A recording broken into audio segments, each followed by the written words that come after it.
So I'm going to wait a second because I know that I'm a little late as per usual, and that's not going to be happening as much anymore. Trust me, you guys, I've been really wanting to get on here and do a live. I've just, tell you the truth, I have not been happy with the setup. I just haven't been happy with it, you know, and I haven't had the confidence enough to, you know, I haven't felt right about going on. I'm like, this isn't right. Something about it isn't right.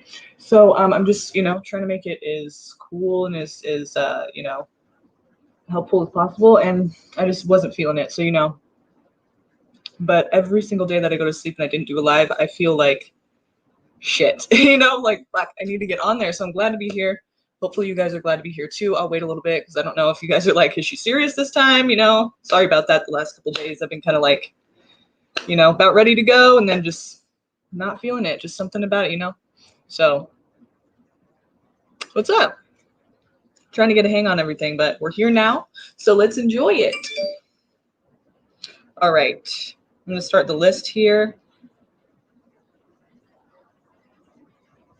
And please read the description so you understand how everything goes and how it's supposed to work. You know, you guys already pretty much know the people that I see right here. You guys kind of know how it is, but just check it out anyway, just in case there's something new there. And that would be very helpful to me while I get this list going, okay? So let's see. Can you guys hear me okay? Is everything good there? Is everything, you got me? You got my voice? Everything's clear? I'm not distant or anything? Just let me know. Jim.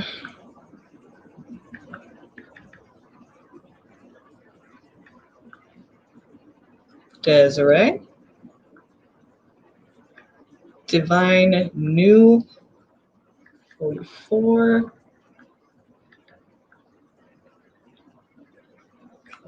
43.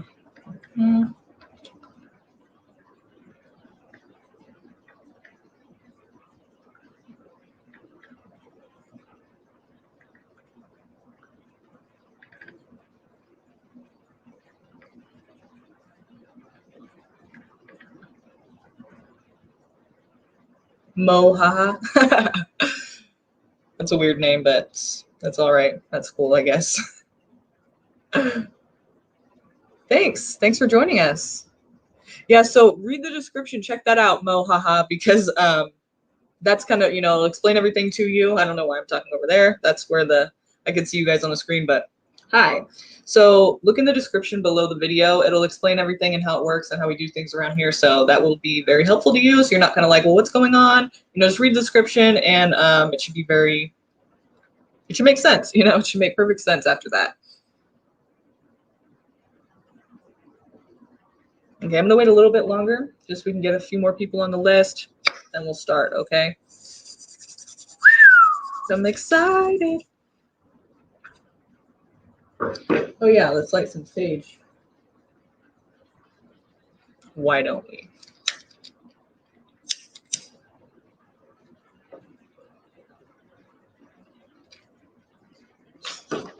Hope I don't lose you. This thing might tip over at some point because while I was setting up, it did it like literally 5 times. Like, I'm not kidding. Literally 5 times. I was like, okay, I get it. You don't want to stay there, but holy shit, like, you know, stay there.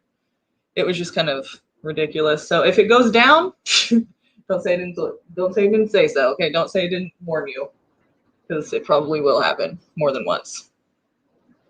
And it's frustrating, but it's all good.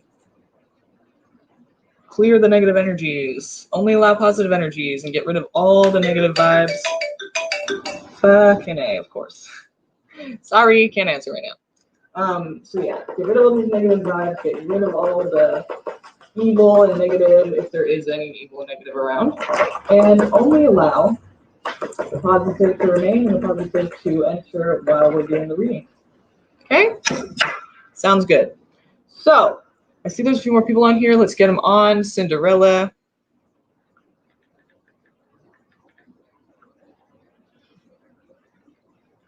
Cinderella, Miss L.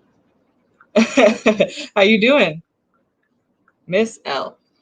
And okay. Okay, that sounds about right. No, actually one person left. I think. Yeah. I think we have, nope, we have 8 and there's only 5 people here. So I'm gonna wait a little bit longer for a couple more. Everyone's probably feeling like, okay, is she really on though? Like she's probably not, you know, because every time that I do that now, it's like I'm not on and you're like waiting. So I get it. It's my fault.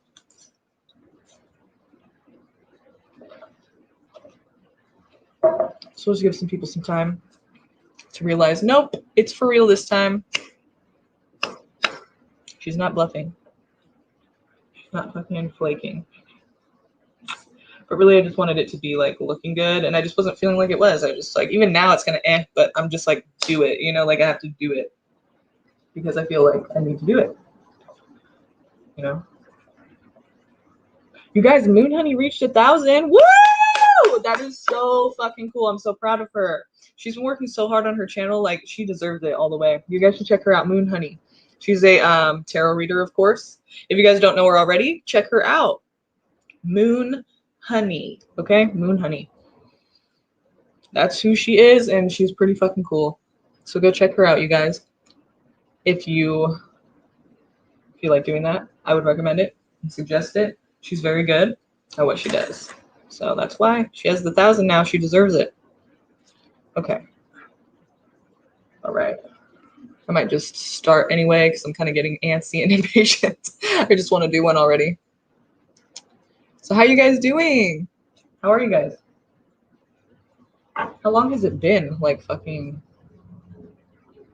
like 5 days, 4 days, 5 days? I don't know. I really don't. But it doesn't matter. We're here now, so.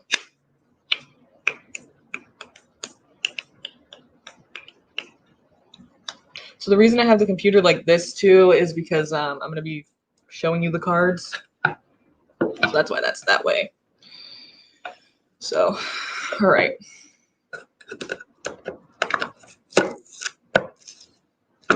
Good, had a crazy day yesterday. What about you? And today. Nice. Crazy, huh? Yeah.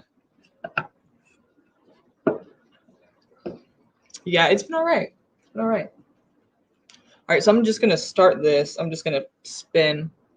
Let me know if you guys do not see your name on this list. Anybody here do you not see your name on this list? Let me turn it down a little so you can see it better.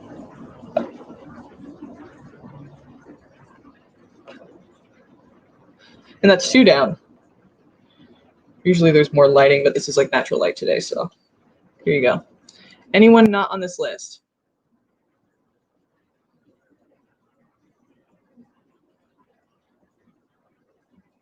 If that's not too blurry. Okay, got Melia, age 20. Melia, I don't know. Oh yeah, you're a new sub, so you don't know this already, but my vowels are like backwards for some reason. There's something wrong with my brain, so you got a few vowels there in your name, so that's why I don't know how to say it. But I'm getting Melia or Melia, not sure. So just bear with me. Don't be offended, please, because I do it to everybody, except for Desiree, because I just already know how to say that name, but that's just what it is. Don't take it personal. All right, so oh yeah, and Melia or Melia. Okay, I'm gonna shuffle a little bit. Okay, so Melia or Melia. Just let me know how to say it so I don't keep doing that. But read the description in the. I don't know why I keep talking over there because there's a screen right here. There's a screen right here. There's a screen right here. So hi, I'm gonna try to talk to you here. Look in the description below this video because it will explain everything, how it works around here. So this wheel thing, you're like, what the hell is that? That's the whole thing. So just read the description. It's a lot easier if you do, so you don't wonder what the fuck's going on. Okay. Shuffle, shuffle, shuffle, shuffle. Okay, ready?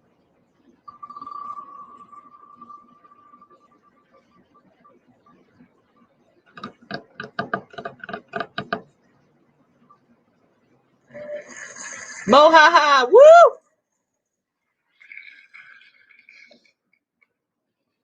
Mohaha. I don't. Weirdo. You got a weird ass name? Yeah, it's too much, huh? Crap. Okay, I guess we're just gonna do like this. That's fine. Yeah, that'll work.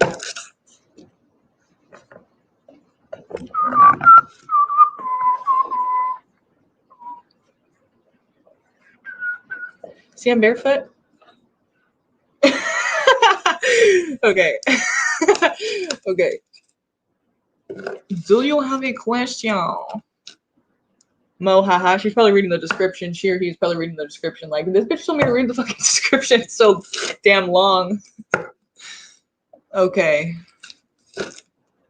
And we will skip if you guys aren't here, so I might have to do that. That happens sometimes.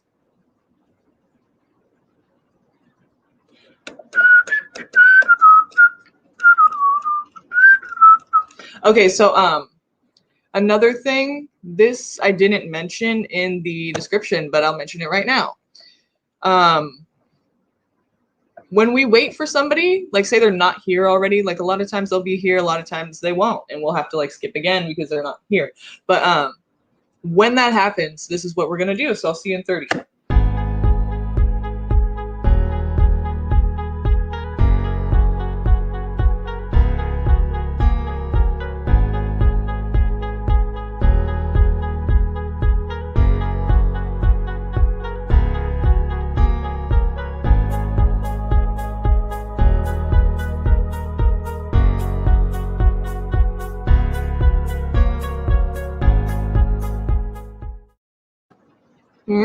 Okay, so they're not here. So what we do is we skip, and we're gonna do someone else. And yes, Azalea, I did put you on the list. So hi, how you doing?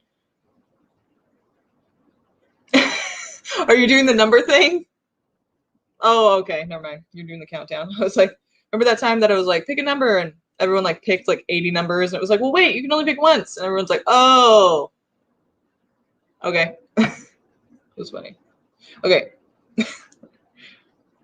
Silliness. That's when I'm lazy and I don't feel like doing the wheel. Then we just pick a number and say, fuck it, who's closest? Okay, ready? Yeah, I think we got everyone.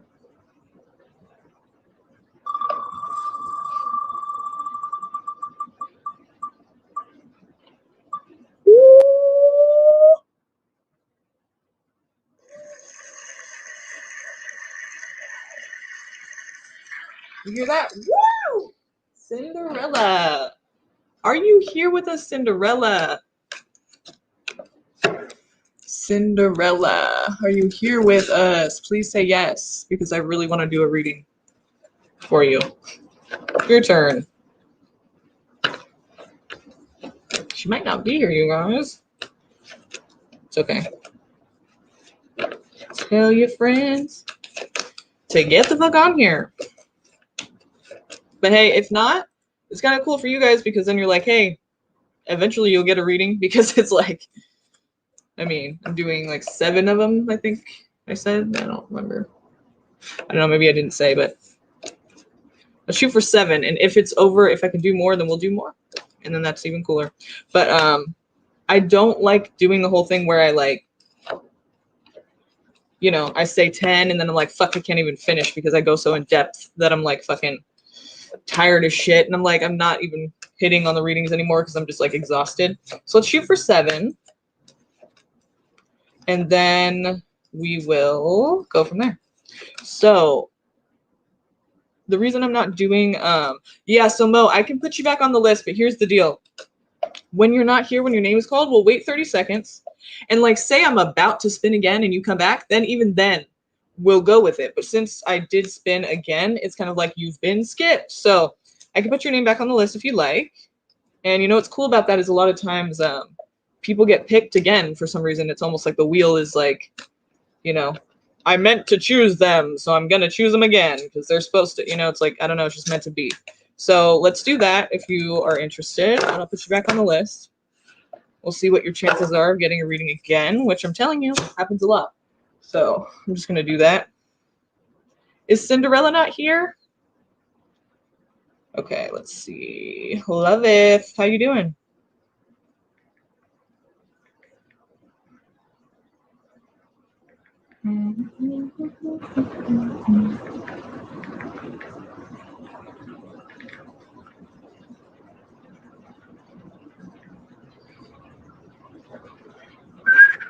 Aw, that sucks. Okay, yeah, I'm probably just gonna go ahead and, yeah, we'll spin again. Ready?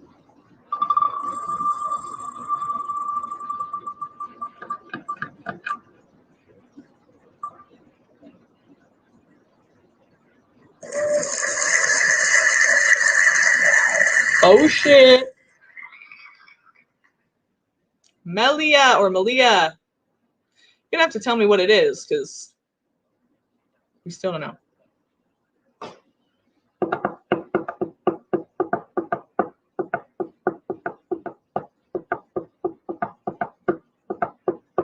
Thanks, Miss L.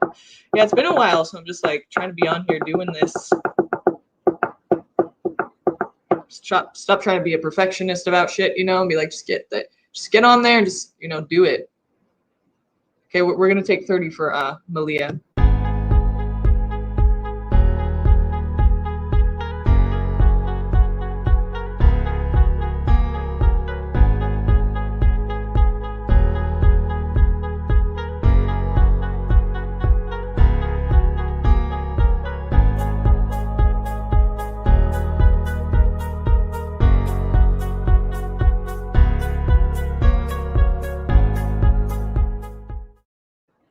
She ain't here. How sad. Okay, we're gonna go again. No time wasted because Desiree's got to work. I don't want her to leave before she gets her reading.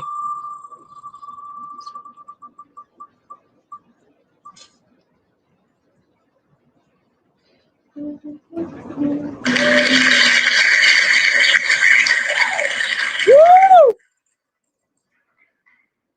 Sick. Okay, K3TA. K3T. Oh, are you gonna go down? No, please don't go down. Okay. Okay. Nice. Yeah, you're here. Okay. Hopefully you're still here. What up? What is your question? Post it, please. Okay. Thank you.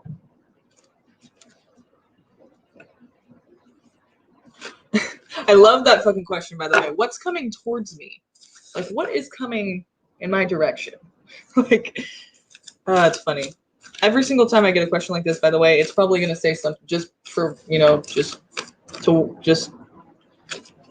disclaimer. It's probably going to say something about what you're supposed to do instead of what's coming towards you, as if you have no control over your life, because that's kind of, I don't want you to feel like you don't, because you do. It's kind of like, don't wait for something to happen, make it happen is my thing. So I feel like that's what it's probably going to say, because it usually does. So let's see what it says. What's coming towards me for March? Please and thank you. Okay. Okay, well, it says basically, let's see here. We've got hang on to your money, and also somebody maybe being a penny pincher, but I feel like it's for a reason. You're in conflict with some people. It's not just one person either. It's like more than one person, and it's kind of just like petty, you know? It's stupid. It's not even like a big fucking deal. It's just dumb. Like, it's petty. It's petty bullshit. So basically, but for some reason, hang on to your money. Like, I don't know if someone's going to steal from you. We just don't know all that much information yet. But that's what it's saying pretty much for you for March as of right now. So let's see what else we can get from this. Tell me what else K3TA needs to know about March and what they need to know about what's coming towards them. What do they need to know about? What do you want them to know about and understand about March? All right. So it's like putting something to rest, like just kind of leaving it alone. Like I said, this argument is petty. So it's kind of just about like you turning the other cheek, but hanging on to your money too. Like not being, like just having boundaries and just being like, I don't even need to be a part of this. Like I need to take care of myself and watch out for myself, because this is petty. It's not even like it makes sense. It's like, it's so stupid that it's just like, people are going to do stupid shit. You know, they're going to do dumb shit. And you can't trust, like, I don't know. You just want to have your own back. You know what I mean? So that's why that's there. Make sure you're doing that, saving your money. I don't know if it's people you live with or what it is. I mean, it's just conflict in some way with more than one person, like a group, I would say, you know. And it's just petty. It's just dumb. So it's like you just never know. Like people are just immature sometimes. So you just want to make sure you have your own back. But this is kind of saying, you know, like it could have been maybe somebody was a bit greedy in the situation, like whatever the situation is. Somebody was like wanting to have their cake and eat it too, you know, kind of thing.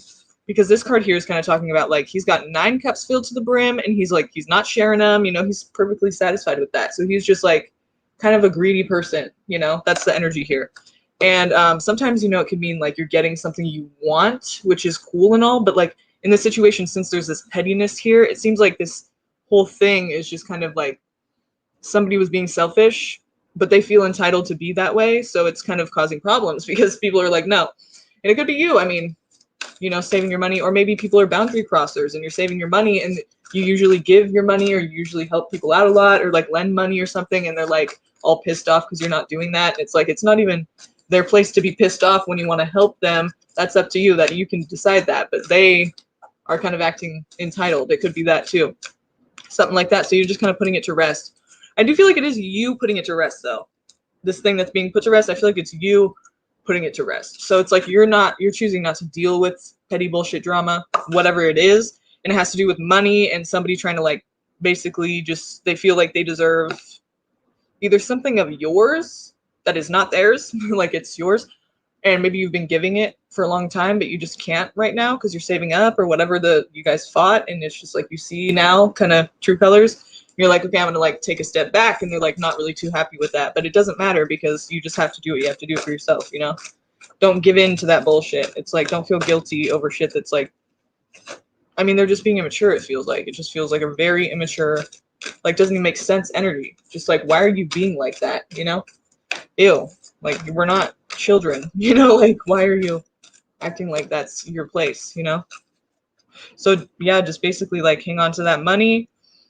Get away from people that are toxic, get away from people that are trying to take from you or trying to like act like they deserve what's yours. It just seems like this has probably been going on for a long time. So it's kind of like, do not place your purse on the floor. That's how you lose money. Yeah, it seems like you're going to have to save up for something. Like it could be people you have like your roommates with or something like that. Something along those lines of like, you're going to have to save up. You're going to have to take a step back in order to, because, you know, probably later on down the line, either in March or later on down the line this year, there's going to be a time where you're going to have to like spend some money and, you know, take care of yourself and like have your own back. And that's why it's saying save your money now. So just go ahead and do that or keep that in mind. You know, you don't have to, but that's what I do, especially with this energy here of like people being kind of like ridiculous. It's kind of, you know, like I said, best to have your own back. So please do that. Maybe about me leaving my job in 2 weeks. That too, yeah. If you have problems with the colleagues there, could be that, yeah. And save up your money, yeah. Wherever you have problems with people, that's where I would look, because it seems like more than one person. You know, it's not just like you and someone. It's like a few different people, like a group of people just arguing about dumb shit. It's like not their place at all. You know, that's what I feel from that. Let's see what else. Anything else she needs to know about March? Anything else K3TA needs to know about March? Month of March. Again, so there's something about exchanging. Like I said, it could have been something that's like been happening for a while. Like you're giving yourself out in some way, or you're giving your resources out, money or some material item, something of value. You know, it's not just like an emotional thing. It's like literally like an item or a material physical thing you can touch and feel. You're giving, you know, to somebody, or maybe you're just giving your effort. And so basically it's kind of like at this point in time, you've been giving too much. I mean, the Ten of Wands isn't here, so it's not saying like you're carrying it all by yourself, but with the pettiness and you having to save money, I just feel like the conflict is kind of like people they're not pulling their weight, but also they're expecting you to kind of do what you've always done, but maybe you've kind of been giving too much or doing too much. You know, it's not exactly Ten of Wands energy. Like maybe they're doing some of the stuff they're supposed to do, but it's not just you doing it, but it's like the exchange here is off. But it's kind of like they're expecting it to continue that way. And you're just like, no, it's nothing against you guys. I just have to take care of myself now. And they're like, what? So, but there is the moon here. So there could be a Pisces involved here. It could also just be talking about, you know, confusion, basically. Like there's mixed messages. There's things that are not clear. There's things that do not make sense, basically. You're like, why is this happening? Like, what do I do, you know? So it could be kind of like, you know, it could throw you off a little bit for a while. Hopefully not too long. What is this moon card here for? And this exchange.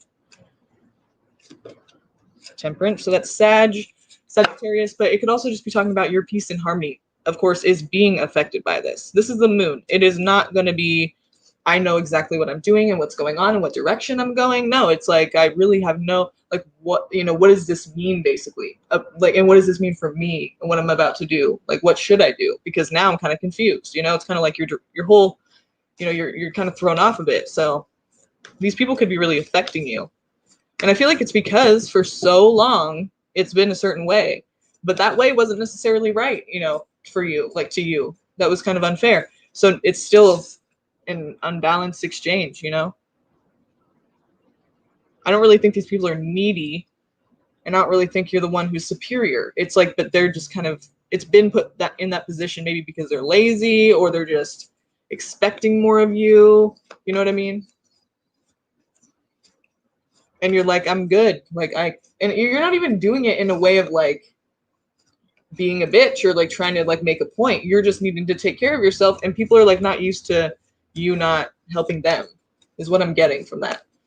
Seems like they're just kind of used to it being a certain way, and you're kind of like, okay, sorry, like, it's not really my problem. So, but it's fucking with your harmony and peace. So I feel like you're, you know, you're kind of taking it as your problem in a way because it's kind of affecting you, you know, it's kind of making you feel confused, maybe a bit guilty, maybe you don't know, like, should I be helping them? Like, should I be, you know, should I feel bad? I don't know, they're making me feel bad. Like, I feel like I shouldn't, but I kind of do, like, you know what I mean? Like, it's just you don't really know how to feel about it, and that sucks. So it's kind of fucking with your stability, your harmony, your peace and harmony. So let's see, and your balance, you know. Let's see, what are the solutions? How can she find balance, you know? What can she do to stay strong and stay true to herself and keep her head up and just keep pushing and not let it affect her harmony? Okay. Well, basically just staying stable, you know, providing yourself with these opportunities that come your way, just staying focused, basically, you know, staying focused on the goal, and don't veer off and do some, you know, irresponsible shit just because you feel all sad or like confused. You know what I mean? Like, just try to stay focused. That sounds really insensitive. I'm sorry. It's not meant to be. It's just straight up like, you know, these things seem like they're confusing you, but try not to let it get to you, you know? And then with the High Priestess here, it's kind of like saying you already kind of feel like you know either what needs to be done, or you already kind of know something about the situation. It's kind of like you have a feeling intuitively in your head of like, or in your intuition of like what needs to be done, or kind of like what it is or what needs to happen or where it's going. Maybe you're kind of like second guessing yourself, or you're not really sure, you're not really too in touch with your intuition. But right here, the High Priestess, she's very intuitive, and she knows, she's all knowing, but intuitively. So it's not like you're thinking like, I know exactly. I mean, the moon's here, so you're like, you don't feel like you know, and but I'm telling you, like, if you take a second with yourself, basically what it's saying is like, you have the answer already. You just have to kind of like get in touch with that. And you may not be able to do that. You may be able to do that very easily. Some people, everyone's different, but it's just basically saying like, you have the knowledge and you have the inner knowing. It's just like, I guess, hearing it and acknowledging it as that, you know. Some people second guess themselves and they'll just like dismiss it away and be like, no, I don't even know what that came from, you know. But if you are good with your intuition, then I'd start listening to it, because it's like you already kind of know, like, it's like your intuition already is like, you already know what you need to do, but you consciously may not know, you know what I mean? So that sucks when that happens, but that's part of being human, I guess. In this day and age, we just like think too much, so we just dismiss all the things that we kind of like instinctively feel. But one more card. Death. Yeah, so there's changes. Scorpio, that's a Scorpio card. But if you're not dealing with the Scorpio, it could just be talking about, this is a big change for you, kind of drastic change in a way, you know? You know, you leaving a job, if you do end up doing that, that's what you were saying. So, I mean, that's one example of how that could be a very drastic change for you. But either way, whether or not you actually decide to do that, big drastic changes coming your way, like almost as if a death had occurred. Not literally, but it's like when a death occurs, you can't really go back to what it was before because it's like not there anymore. It's dead, you know? So just in that way, things are going to change and they're not really going to be able to go back to that way. So it could be good or bad. I mean, it's a positive thing. Transformation and change is not negative. But, you know, some people don't like change. So I'm just saying it. Positive or negative, however you take it. There's changes ahead. So just try to look at it in a good way. Just try to say it's positive. It's good. You know, it's meant. Whatever it is, it's meant. So just go with it. Changes in March for you, for sure. Okay, let's see. Oh, you're a Scorpio. Right on. There you go. There you go. And I feel like that even because you're a Scorpio too, it's almost like saying, yeah, this is transformation time. This is like time for you to transform, like Scorpios do. Well, that's, you know, what they represent. The phoenix rising from the ashes, right? And just kind of like becoming a new thing, you know, after dying, the old self dies off. It's positive. Okay, so let's see. I'm adding a couple more names on there. I thought I saw another person. Hang on a second. Cake.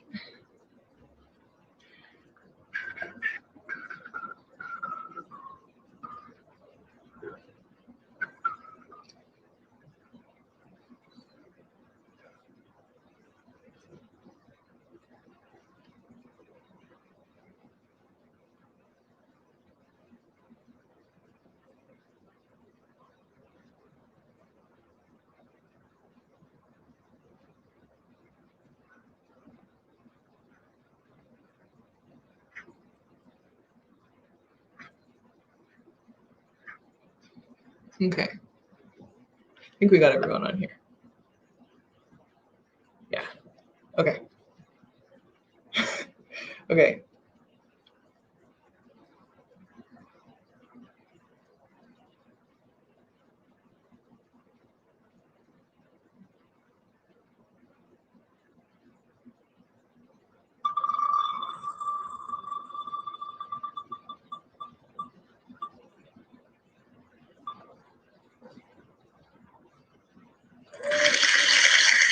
Hey, what did I tell you? What did I tell you? Told you. I told you. The wheel says I pick this person, usually get picked again. I don't know why that is, but it's like, hey, it's stubborn as fuck. So hopefully you're here this time, Mo. Haha. I don't know if you are, but it's gonna really, the wheel's gonna be mad at you if you're not here. The wheel's gonna be pissed. And it's probably not gonna give you a third chance, but it might. I mean, I don't know. If it's meant, right? So let's give them 30 seconds here. I'll put their name up so they can kind of see it if they're, just in case they come on back. Like, oh shit, what's my name doing on the screen? I better come in and say something. Don't piss off the wheel. That's right. Yeah, exactly. Oh, oops. My bad. There you go. All right, we'll give them 30 seconds, okay? And I'll add those other people to the list right now, okay?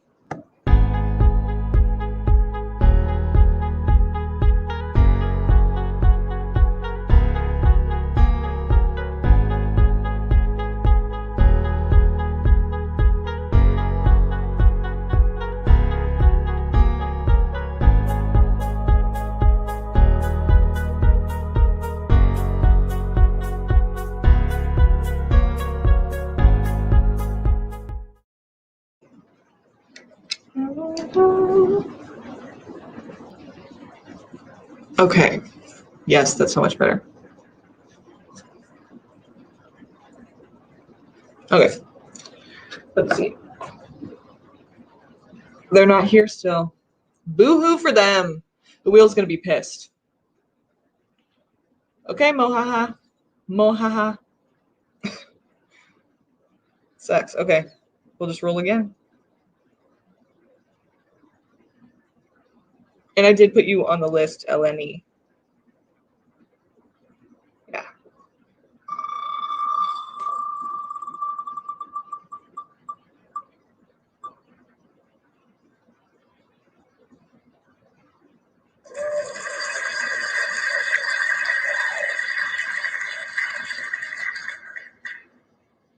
Woo!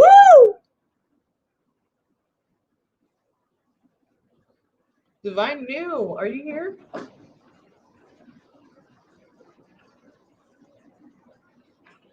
Oh, wait.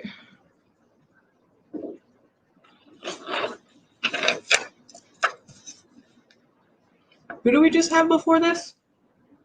Who did I just do a reading for? I totally forgot.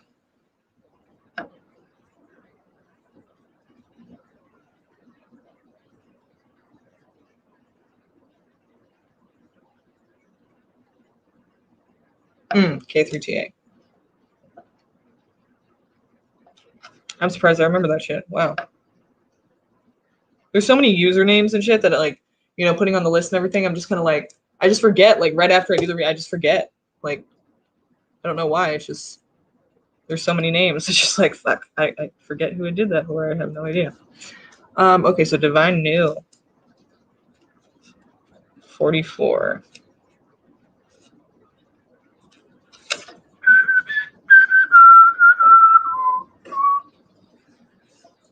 Okay.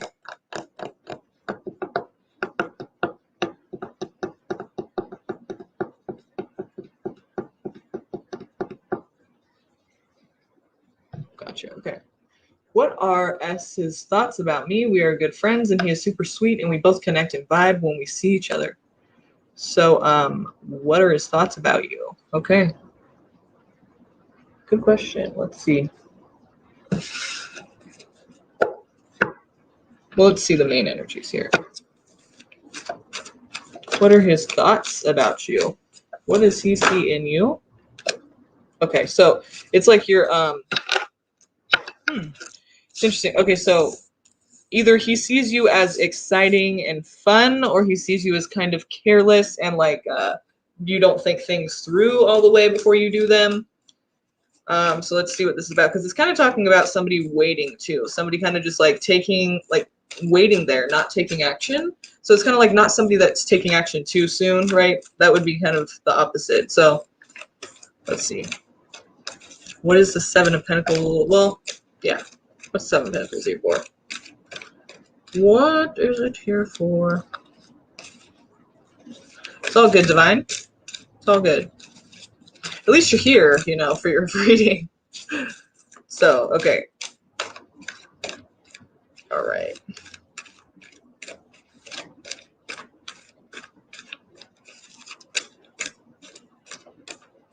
What is the Page of Wands here for? Shit. Okay. Someone got screwed over. Maybe it wasn't within your guys' connection, but it's just talking about like either being cut out or screwed over. And now you're waiting. So they see you as like a person who's dwelling on something possibly, or a person who's maybe making some reckless decisions because of that. Most of all, they see you as kind of it's kind of like young in a way, you know, because it's a page. It's kind of like, but the message here is vitality. We're talking about like fire, you know, the wands. So it's like he's just too, you know, that's where the whole hasty decision making thing comes from, because it's like he's not thinking things through. He's immature a little bit. Not to say that you are, but it's just the energy of the situation is like he sees you as like you went through some shit and now you're kind of just being a little erratic. You know, just not really your best self, I guess. You know, it seems like you're waiting around for something, or you're like you're held back by something, you know. So that's kind of what he's seeing, is that you're held back by something. Maybe you're not waiting around for anything specifically, but it's something that you kind of are, maybe you're waiting for a resolution, or you're waiting for like something to make sense of it. You know, you're kind of just stuck there though, you know, is what I'm getting.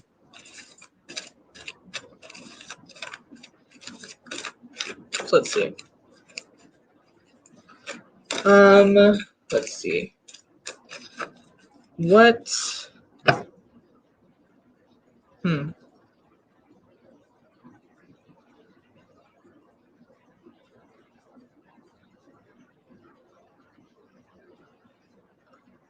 Okay. Let's do this.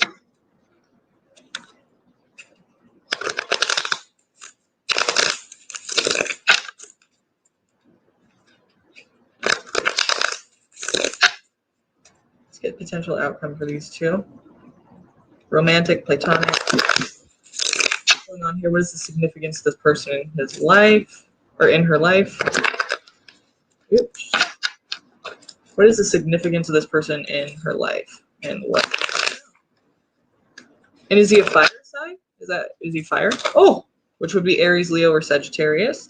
Because if he's younger, if he is, I wasn't even thinking it was talking about him.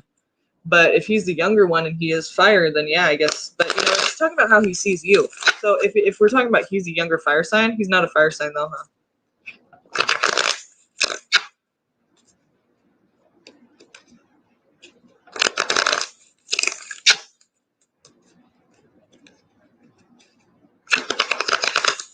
So what is the potential outcome here for them? Where's this going and why is it here? What is the significance?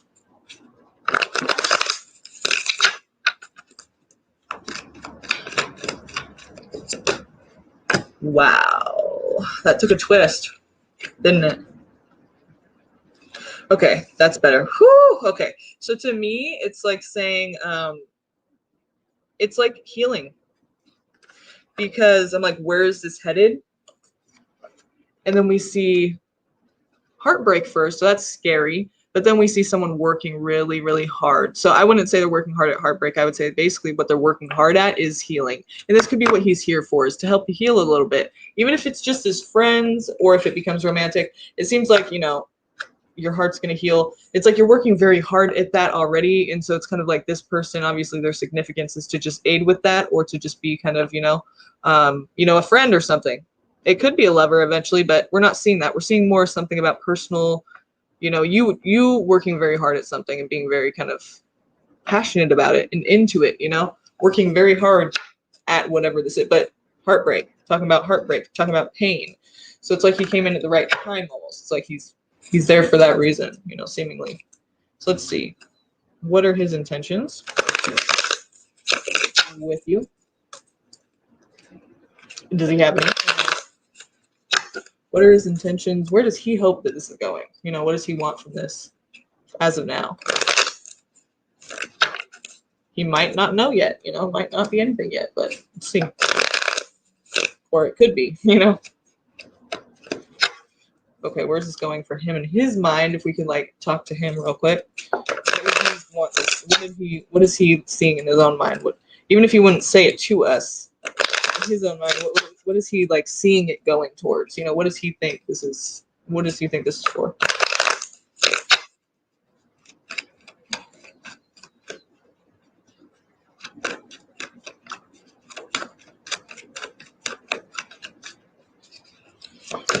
Okay, you already know. Wow. Okay, so I feel like either you guys both experienced a level of pain that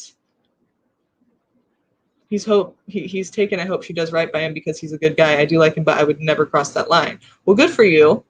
Yeah, it looks like here, there's a situation where somebody, do you already intuit, you don't have to tell me, but I'm just, for you to think about this yourself, because this is kind of what comes to my mind when I see this. It kind of seems like High Priestess again. So you already kind of remember, it's like you kind of already know something about this or where it's going or where it's headed or what's happening. Maybe you don't consciously believe that, but in your intuition somewhere in there, you kind of have a feeling about something about this. And you're probably right. And what it is it's centered around basically somebody leaving something behind and not looking back. So you're like, I hope she treats him right because he's a really good guy. You kind of I don't know, it kind of seems like you already feel like she maybe isn't going to treat him right or something. I don't know. But so that's just for you to think about. But it's also talking about a new beginning. So it's like saying you kind of already know that he's thinking about he might end up leaving this situation, or maybe it's not even about the girlfriend, but it could just be about, it could be moving, just kind of distancing yourself from something. And it's hard to do that. It's not simple. It's not like deuces. It's like, this is kind of hard, And so, the two people in the boat right there, they're kind of their heads are down. They're kind of sad. It's not easy to do, but they're walking away from it or taking a boat away from it. But then they're headed to this new beginning, which could be a pregnancy, just putting it out there because it does sometimes mean pregnancy, but it doesn't have to, but it does at times. So just be careful with that. Just keep that in mind. And if it's not pregnancy, it's a new beginning. So it's kind of a good thing, you already know this is headed towards you know, a new start, but they have to walk away from something first. So that's where they're seeing it. So maybe they're thinking about, maybe they're talking about leaving the person they're with now and trying to be with you, but who knows? I'm just putting it out there because that's what we're kind of like hoping for, right? You know, but I don't know for sure if that's what it is. Of course, the idea here is, you know, you can already feel like he's going to be ending up walking away from something, leaving something behind, distancing himself from something, and not looking back either, and headed towards a new beginning, headed towards a fresh, brand new start that's going to be, you know, hopefully positive.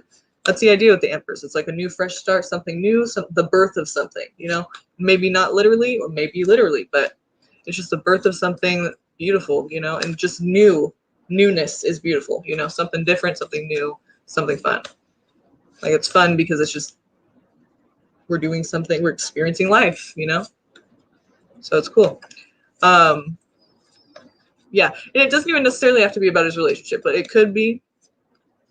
But whatever you kind of feel like, you know, think about that. Whatever you kind of feel like you already see happening, or you might not be able to do it though. Some people really aren't in touch with their intuition like that. But the High Priestess is, you know, she like knows shit. So it's like if you already feel like you're intuitive as fuck, then you probably already have an idea. But if you don't, then you're just don't even, because you're gonna overthink it. You know, you're gonna think it's like one thing. It's probably not gonna be that, because it'll just like come to you. You would just know, you know, you just kind of feel it. But if you don't, then don't try, because you'll overthink it and then it'll be kind of wrong, probably, most likely. So intuition is not second guessed, you know.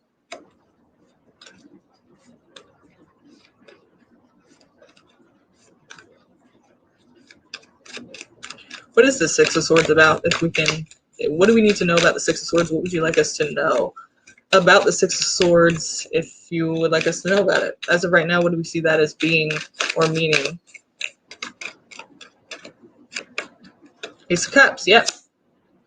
Like I said, walking away from something, not because they love something and they're walking away from something they love, but because they're walking away from something because of love. I feel like it's either about you or someone else, or maybe it's even just a passion he has. He could be going abroad for work or something like that, moving across the sea somewhere for a job that he's really passionate about. It could be that. So, but you know, it's just something he's walking away from something. Why? Because there's an abundance of love or passion or something he's very, you know, he has a lot of love for. It could be a person, place, or thing, but you know, he's leaving something behind because he has a love somewhere else with whatever it is, you know, a person or place or thing, or, you know, whatever it is, an idea, a hope, a wish, a dream, you know. And can you give us a little insight on this dream or whatever this hope and wish is for? You know, what is it? What's the Empress? Well, it's a new start, so. But what, can you tell us a little bit more about this?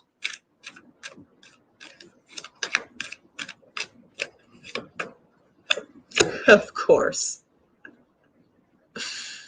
It's kind of like they're saying no, because at this point with the moon, it's almost like saying, either it's like saying we just don't know, or it's like saying, well, we know, but it's going to go back and forth for a long time, and the message is just really unclear right now. Like they're not even sure. It's probably, they probably aren't even sure right now. They're probably weighing their options, and just basically they haven't made a decision yet about what they're going to do, and if they're going to do this or not, if they're going to leave or not.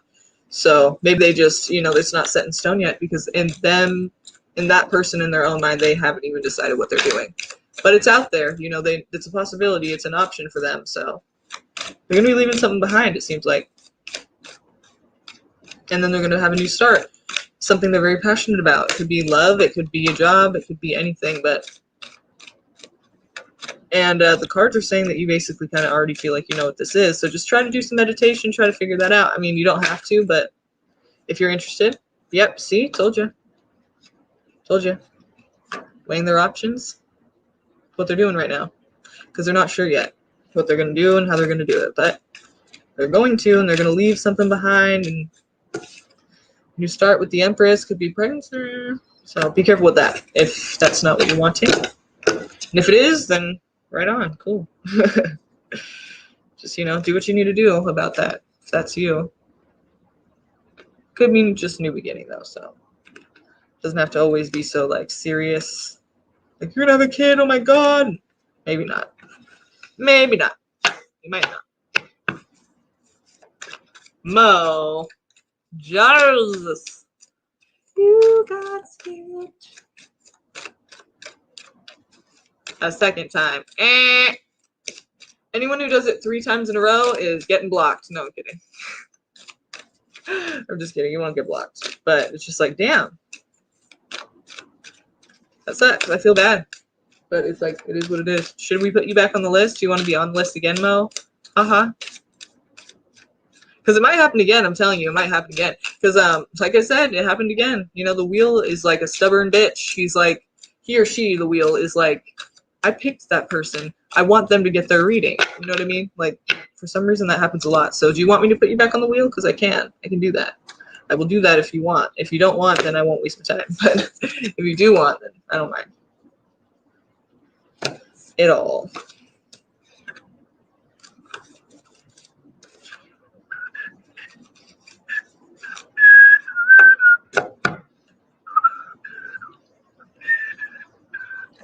Thank you, Divine New. Do we have any new people here?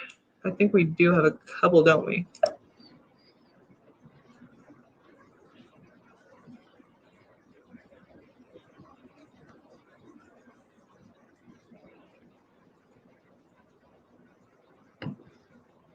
Oh, maybe we don't.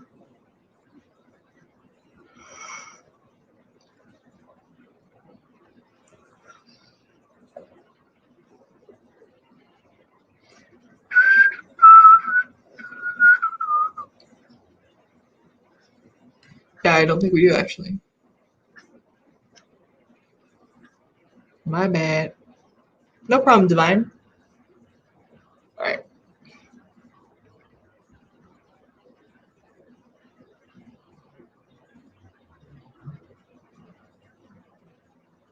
Honey Day. I will add you to the list.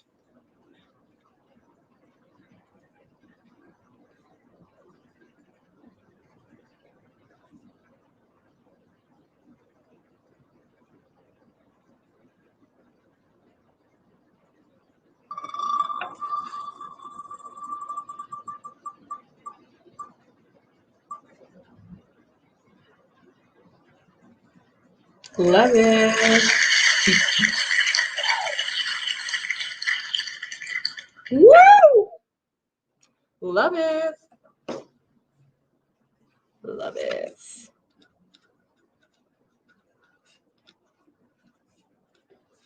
Are you here with us, Love it? Hi, Samuel.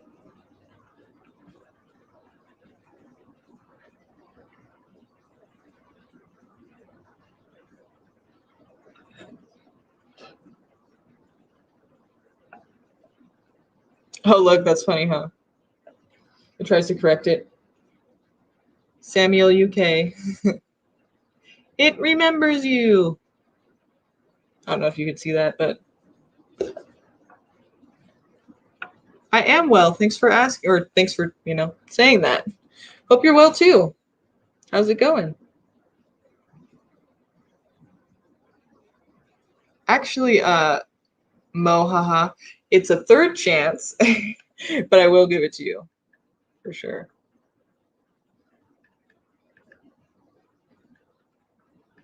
It's actually number 3, but yeah, we could do that. Okay, so Love it. I'm surprised she's usually here. So should we spin or should we just? Well, I guess we got to be fair. Let's do that.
Let me guess. She's not here. She's not here, huh? All right. Well, it's all good.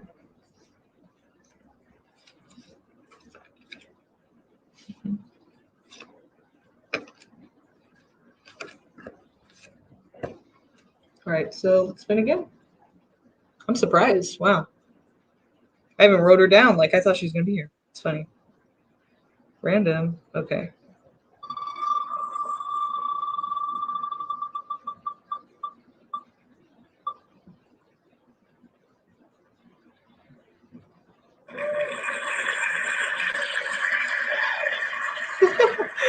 Desiree, girl, spin that wheel. It's all Desiree. That's cool. That was pretty cool.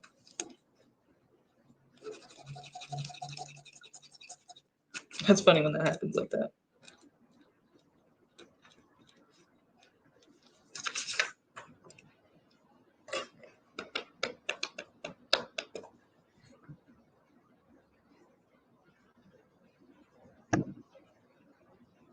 How did Dustin the Leo feel when I slept with my ex, the Aries, and told him it was a mistake? It really was a mistake, and I had to let steam off. P.S. Dustin is my best friend. How did Dustin the Leo feel when I slept with my ex, the Aries, and told him it was a mistake? It really was a mistake, and I had to let steam off. P.S. Dustin is my best friend. Okay.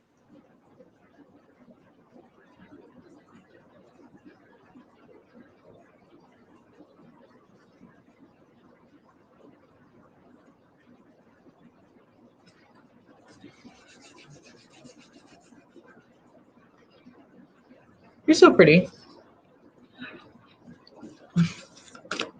Okay, so how did Dustin Leo feel when you slept with your ex, the Aries? Let's see.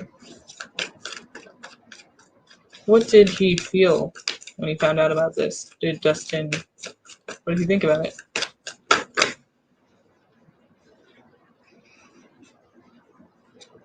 He just knew. That is a best friend, huh? He's like, something's different about you. What the? You slept with your ex, didn't you? He just knows, like, look at you, bitch. You fucking, you're going to tell me no? Yes, you did. You know, I know you kind of thing, you know. So he felt, let's see. He felt like it's time for you to make a decision in a very straightforward way. Like a very straightforward, like, no bullshit. Like, look, you got to, like in or out. You know what I mean? Like, you have to, like, I think he maybe is a little concerned, or he just, the vibe I'm getting is like, he's like, you know, it's about, this is something from the past and you need to make a decision about it, you know, because this is just kind of like, it's not good for you for some reason, you know. He's just, he thinks like, you know, it's, you shouldn't teeter, I guess. Like, he thinks you should basically make a decision, you know, like, you know, like either be with him or don't. I think that's what he's thinking. Like, this is something from the past. It's like, it kind of needs to either happen or not, you know. It needs to like either like continue on from the past, or it needs to like be in the past, you know. Like, I think that's what he's thinking about it. So let's see.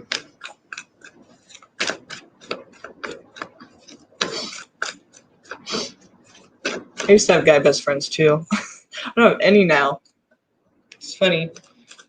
So, but yeah, you know what my boyfriend told me? He's like, guys and girls aren't friends. He's like, okay, if a guy's your friend, he wants to fuck you, and like, that's it. Or he's gay. I mean, he's like, so it's kind of funny looking back. It's like, yeah, it's, I guess it's kind of true.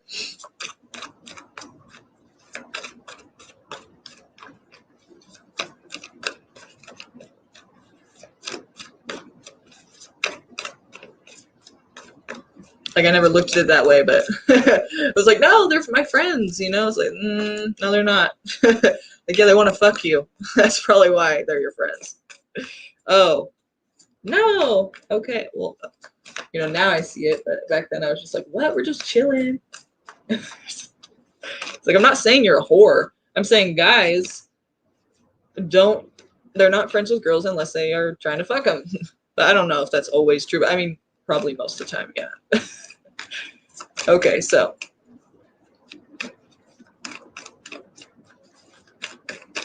Okay, Azalea, I got you. I heard that. Thank you. Get right to you, okay? So, what is happening with you and Dustin here? Like, does Dustin, so you don't know if he likes you or what?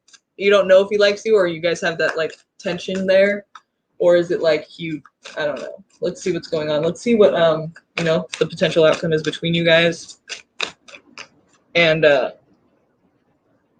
well, I feel like there's something getting in the way of it. And obviously, you guys haven't initiated the whole situation yet.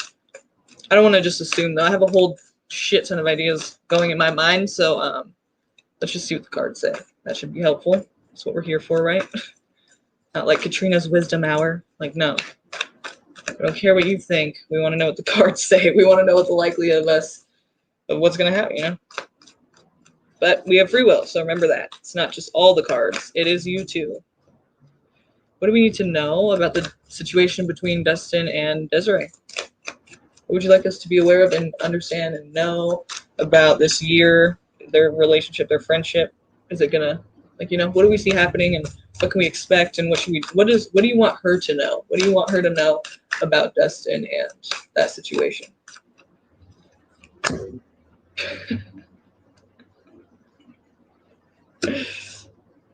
They want you to know. He's probably gonna ask you out. Or it's gonna get closer. It's gonna, something's gonna happen here. That's what they want you to know. So, I mean, I would say that's probably what's going to happen. The Knight of Cups, it's like he's offering you some kind of connection. I mean, it could be supportive, but it usually, it's talking about romantic, usually.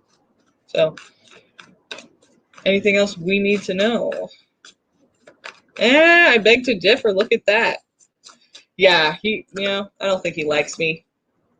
He's just offering me a connection, an emotional connection.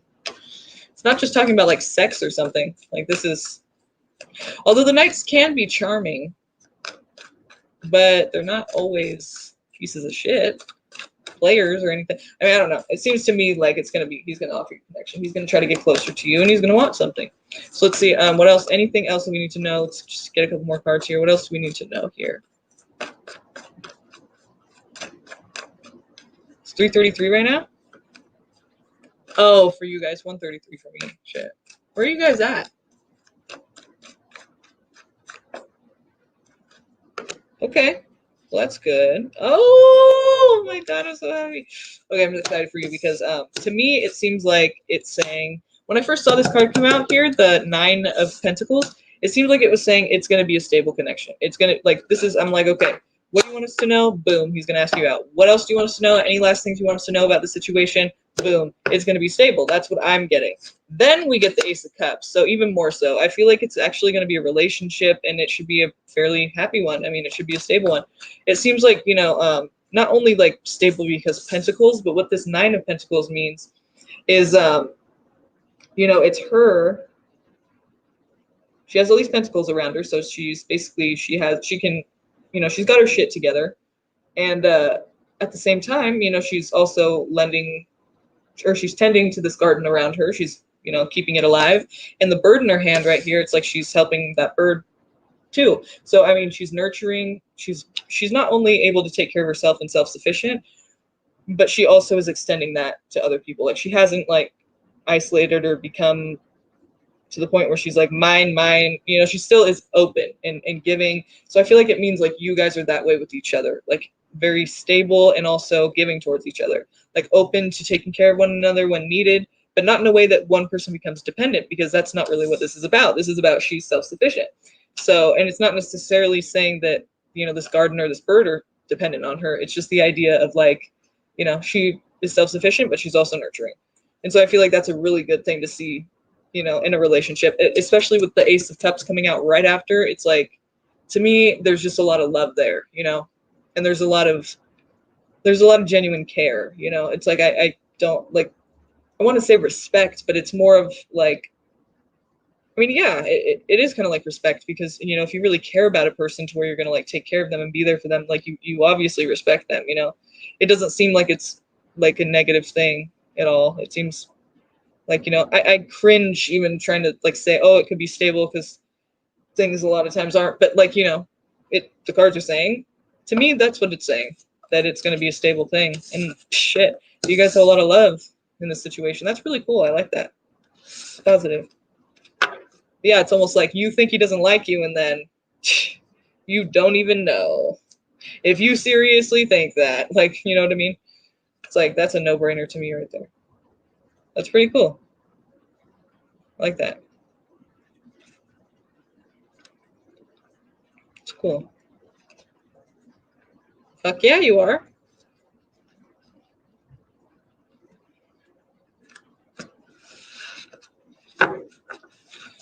What do you know about Virgo and Aquarius, Samuel? Because it seems like you have some like some kind of like you know, like you have a little bit more knowledge about astrology. You know what I mean?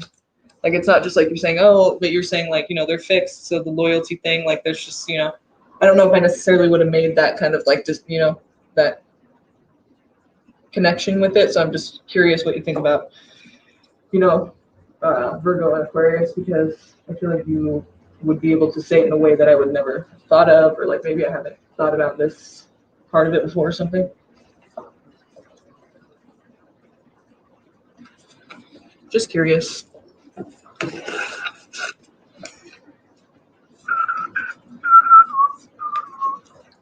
Oh, oh, both Virgo and Aquarius can be very selective in who they let get close. Yeah, true. It's true. All right, so who are we going with now? Let's see.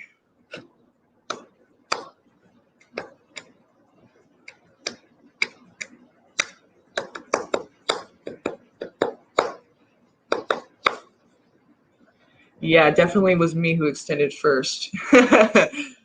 But I mean, he didn't really resist, you know, it was kind of just, yeah, definitely. Oh, he's a Virgo rising too, so it's like, got that. But yeah, I mean, and my Uranus is in Aquarius. His isn't, surprisingly, but mine is. So I don't know if that like helps with the different like weirdness, original, like kind of forward, like futuristic, I don't know, like modern day type humanitarian. I don't know. Yeah, oh my god, it's kind of cool because I got this book for us that sorry, I'll pick someone else. But I got this book for us that's like about like, you know, couples, you write in it, like just answer different questions about how you feel about stuff in the relationship. Like you both write something for each question. And there was this one question about it was like, what did you first really like about, you know, your partner when you like, why'd you want to date? What made you want to, you know, interested in dating them, like in getting to know them more? And he said something like, because she was really fun, but also, fuck, I'm sorry, I have to go get it really quick. It was really nice.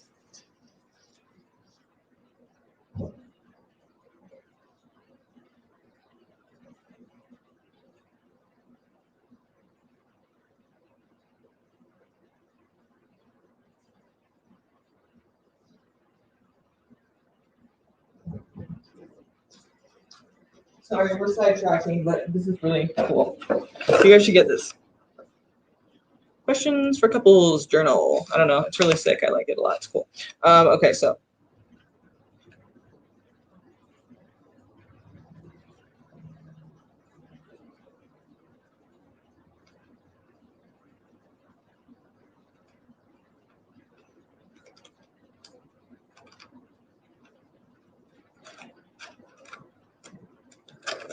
It was like in the beginning. What about your partner inspired you to want to get to know them better when you first met? He said, I was really taken away by the way she spoke and carried herself. I never felt like she was younger than me. I know I felt excited and she is fun. Most of all, when we started opening up with each other, I felt comfortable and connected. I was like, oh my God, that's so nice. I didn't know that. Yeah. No, I'm kidding. Okay. Do we have any new people? Amanda? Yes, we do. Amanda. Amanda P.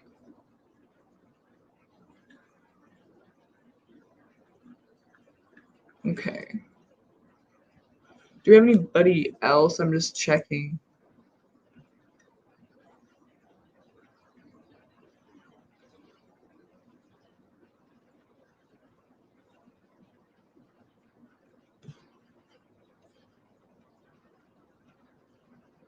EV 170.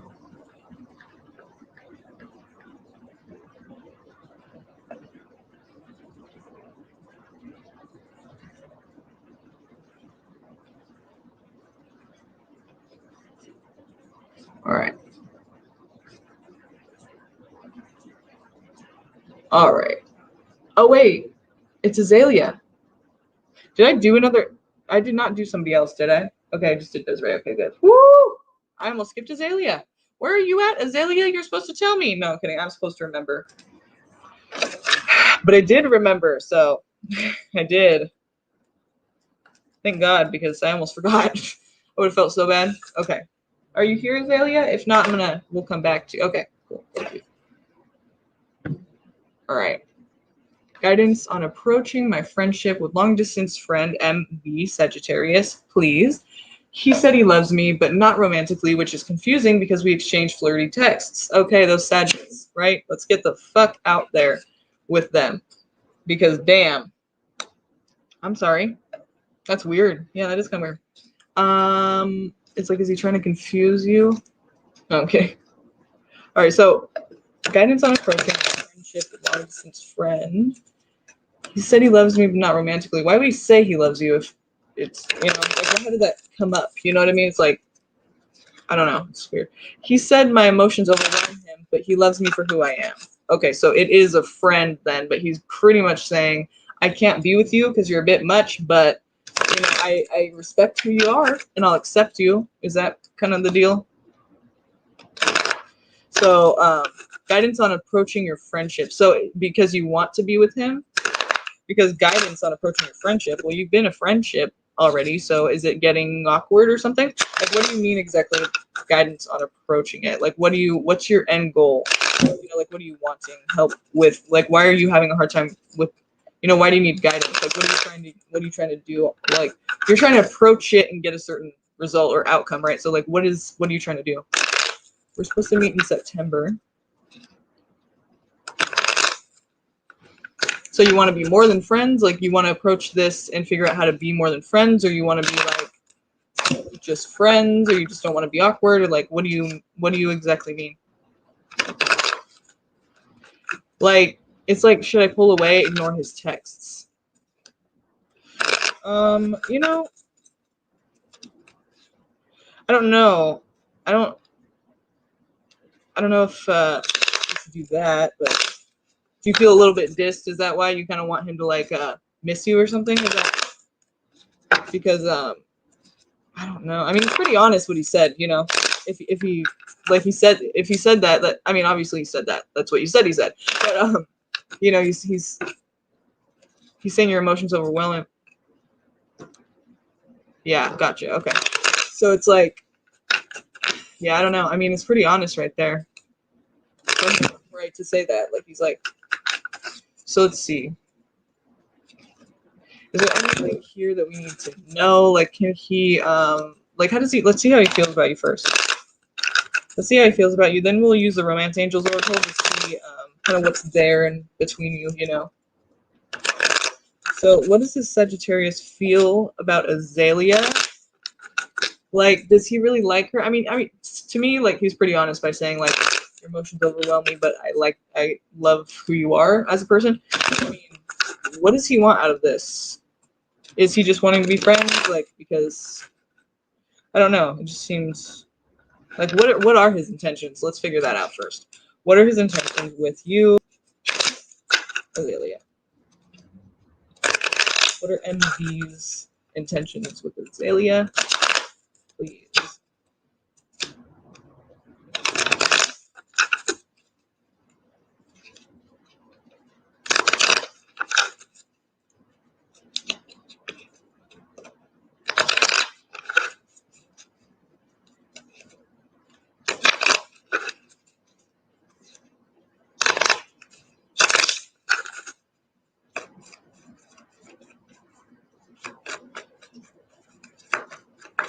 What would you like to see happen with this failure? Confused, of course. Huh, okay. So I think, you know, when he said that your emotions overwhelm him, but he loves the person you are, I think that's honest. But I still think he's a bit confused as to what he really does want, because it seems like he does feel that there's a really strong connection here, you know, and it's almost like he wants it to go well and maybe head in that direction. You know, this is talking about traveling. Oops, this is talking about traveling. So coming to see when you guys do like meet up, you know, that's how I'm taking it. It's but he's confused. The first card we have is the moon. So this could represent a Pisces, but in this situation I feel like it's talking about just the confusion of it all. Basically the confusion of his mixed messages and within himself. Like he might be honest when he says, you know, I mean, we have no reason to really believe why he's not being honest when he says that your emotions overwhelm him, but you know, he loves the person you are. So it seems like he's kind of having this conflict with himself too, of like, I like this person, but like, yeah, their emotions kind of do overwhelm me. I don't know if it's too much for me, if I can handle it. Like, I do feel a connection. You know, it's like he's not even really sure what he wants yet. I feel like that's what it's saying. Like, he doesn't even really, like, he does, but he doesn't. You know what I mean? Like, he just doesn't know exactly what he's going to do yet. But, I mean, he's going to come visit you. So it's like, he obviously likes you more than he doesn't, right? So, I mean, to me, that's kind of obviously. But so this is talking about, you know, he's traveling to meet you. And we got the Two of Cups. It's like he sees, you know, he feels this, there's a connection. And also the Wheel of Fortune. It's like he's hoping that it goes well. He's hoping that maybe, you know, he'll I'm seeing it as like he's hoping that like maybe that will be the he'll when he meets up with you, he'll get the green light, like, yeah, no, I do want to do this, you know, like, you know, she's like, it's, I can handle it. You know what I mean? Like, I just can't see him really putting that effort out there if he didn't want it to happen. You know what I mean? Like, he just wouldn't even do it. He'd be like, no, you know, it's just like your emotions are too much and I just don't even really, you know, But no, he feels something here. He feels, and he feels the Two of Cups. It's not a light energy at all. It's very connected and, you know, seeing each other eye to eye, like, connecting, clicking, just understanding each other and being on the same level. So it's cool. And then, you know, the Wheel of Fortune, it's like he hopes that like it'll go well. Like he's like hoping that it really will be like a good, you know, and even better than he thinks it is going to be already, you know, or that you guys, that it could be, that you guys imagine it would be. It's like, hopefully it's even better, you know, hopefully things go really well. And, you know, so I feel like he does want to, you know, I feel like he does want to get closer to you, and he definitely feels like there's a big connection between you. And I think maybe he's honest when he says that, but I don't think it's going to stop him from trying. I mean, but that's something I feel like you should think about too. Like when somebody says that like your emotions are a bit overwhelming for them, I mean, even if that's true, like, you know, I'm not hating on him for saying that. That's honest and right on for being honest. But the thing about it is that, like, you know, if that's true, then, you know, it's going to be hard to be with somebody who can't really be there for you like that, you know, because if you're, you know, we have emotions. You can't stop your emotions. And I wouldn't suggest you start like suppressing your emotions. That would suck. That wouldn't be good. So if he can't handle it, it's kind of like he might not be able to handle it. I mean, so, I mean, just know that later on down the line, if you guys do try this out and then it just comes to the point where he's like, you know, it's just too much, like that could happen, because he's already saying now that it's kind of like a, you know, he's already kind of saying like, I can't handle your emotions. So either you're going to end up suppressing those and that's going to be a problem for you, or you're not going to be able to and it's going to be a problem for him. I mean, hopefully you guys just adapt to each other and it's fine, but I'm just putting it out there that, you know, that's something to think about. That he's already kind of saying like he can't really handle who you are, you know, and it's kind of like, that's not good, you know, like that's kind of, just think about that. If it ever gets to that point where you guys just aren't, you know, don't change the person you are just because you want to be with him still and you want to make him happy, you know, because that's not going to be good for you. Just saying. So, too much stimulation overwhelms him, except when it's him doing it, right? Except when it's him, you know, going and searching for it, right? It's funny. Okay, so I feel like, yeah, he definitely, you know, it's like it's up in the air. We'll see where it goes, you know. But I feel like he wants to see where it's gonna go, you know. He hopes it can go somewhere, and that's why he's meeting up with you. That's really cool. Okay, so guidance on that. Sorry, good question. We need to get to that. We need to answer that question. Guidance on how to approach it. Okay. Let's see. I'm trying to figure out what we should use to do this. I guess we could use the Ethereal Visions Tarot. You guys, by the way, some people were asking what this deck was called. This is the Ethereal Visions right here. It's in the description box, and it explains, you know, well, it doesn't really explain, actually. It just gives the link if you guys want to check it out yourself and get it yourself. A few people have asked me about it, so this is that deck, the golden one, you know, the shining gold. And it's all retarded, sorry. It's very pretty. But all the decks that I'm using today, actually, no, not all of them, but a few of them, quite a bit of them are in the description. If you guys want to check those out, go ahead. It's all there. Because sometimes I'll be getting a reading and I'll be like, what deck is that from a, you know, reader? And they don't say, and I'm like, damn, like, how am I going to find that? So it took me forever to find this one because I didn't know what it was called. It's like borderless, vivid ass images. Like, I don't know. So how should you approach it?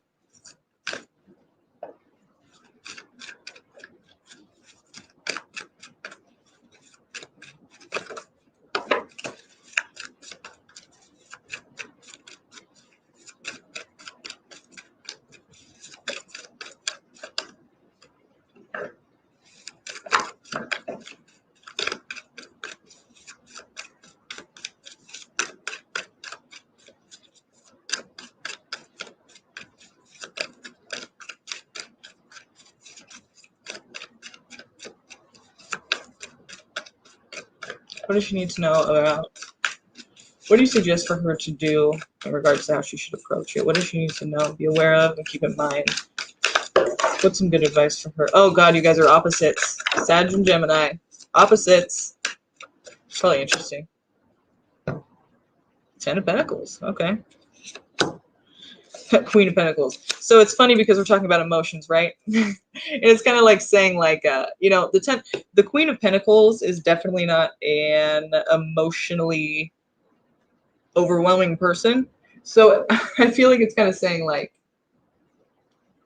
never am I saying suppress it or like shut the fuck up or something. Like, don't feel, because you can't not feel. But I'm just saying, it's kind of, to me, it feels like it's saying, like, it's kind of noting on, like, the just, you know, be more stable or be more like responsible, or, you know, just kind of like try to focus on the practical, you know, instead of like freaking out, you know what I mean? Like, not saying don't feel, but it's just kind of saying, like, you know, very stable energy this is talking about. 10 of Pentacles, Queen of Pentacles. Very, very stable, well put together, got their shit together, things are good, they're set. It's like things are kind of like in the place they should be, you know? Everything's organized and they have like wealth even because of it, you know?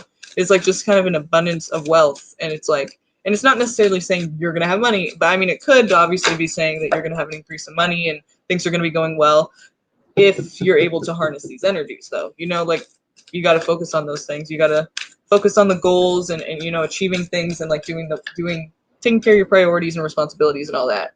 And yeah, I mean, it seems like very, very much, are we talking about stable here? So how do you approach it? I mean, become more self-sufficient within yourself. Maybe even get therapy if you want. I mean, I started therapy and it's nothing to be ashamed of. Honestly, it's something that's really good for you. And not only you, but everyone around you. And not even the person you're with, but you as well. It's like, this is your life, and it's just better to feel like you have control over it a little bit more instead of feeling so chaotic all the time, you know? So it could be a good idea to like look into that. Again, I'm not talking about suppressing your emotions, though, so please don't ever think that. And the Empress. Wow. Empress and Six of Cups. So, You have an ex or something? You have somebody you're thinking about from the past. You haven't met this person before, so I wouldn't say it's really them from the past. It kind of seems like maybe it's saying do something new other than what you already know. You know, like something. Okay, sorry, you can't see because the Six of Cups is talking about like nostalgia. You know, like like thinking about like the past or like something from the past, like something emotional. You know, you're kind of like you know thinking about, or like it's just basically the energy of like a past situation. So it's like, is there someone from the past coming back in? There's a new start, but now I'm kind of seeing it as, since the question at hand is guidance on like how should I approach a situation, I feel like it's more saying the Empress is here, so you got to do something new and different. You got to give birth to something, some new kind of like what you've been doing in the past hasn't always worked. We all make mistakes and we figure out which things we cannot keep doing and which things don't work for us and don't help us get our needs met and blah, blah, blah. So there's things that you should try to, do differently, like do like new, like different, like not even anything you've done before because it's new. So it's like something totally new to you, like a different way, not completely, not like who you are different. I'm saying like, probably talking about the practicality and the money, the financial matters, whatever the pentacles are representing there, because they could be representing money, stability, shelter, security, whatever those things are for you, whatever stability and security are for you, those things, maybe even material things that make you feel more stable, like a house or like, a job, things like that. So it's just basically, the foundation of what makes you feel secure, and like you're good, you're taken care of, not even emotionally, but of course it does have kind of an emotional effect too. If you're feeling stable, that's a good thing. When you're not feeling stable, it fucking sucks. But it's kind of just saying like get right with yourself, like figure out how to like and basically, okay, I see, it's basically saying get right with yourself and you're good. You don't even need to be asking that question, because what that will do is you won't have that question when you're stable. You won't need to really worry about that because you're already good. You know what I mean? Like that's kind of what I feel like it's saying. Like it's kind of like saying just do these things and you'll know what to do because you'll have your shit together and you'll know what's right for yourself. You know what I mean? Like it might even be saying that have your own back so that if something happens, you already know you're okay. Like you have your own back already. It's kind of like seemingly pushing in the direction toward like more stability no matter what happens. Not to say anything will, but if it does, you're good. You know what I mean? You already have yourself. I don't know. This feels weird. This feels, it's not weird bad. It's just like I just worry about people in relationships. But I don't think that means you should worry. As long as you have your own back, you're good. And it's not saying that. That's just what I'm saying. But I'm just saying.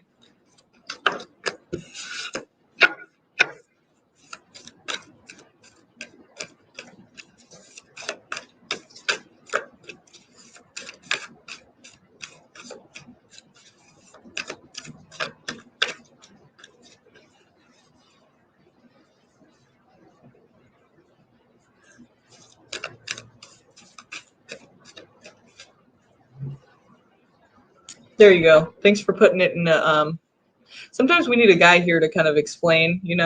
Like I was saying, how they're like guys and girls aren't friends, like my boyfriend was saying. Like I would have never thought about it like that, but he's a guy. So he just knows, like, okay, so thank you, Samuel, for your input. I feel like that's, probably true.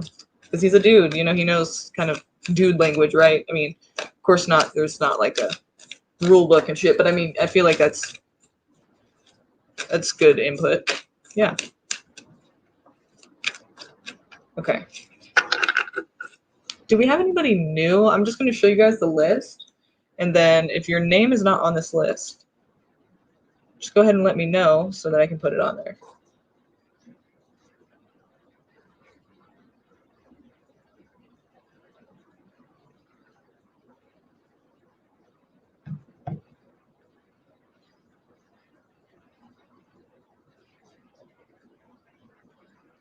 Anyone's name am I missing? Nope, I'm not missing you, honey day. You're on there.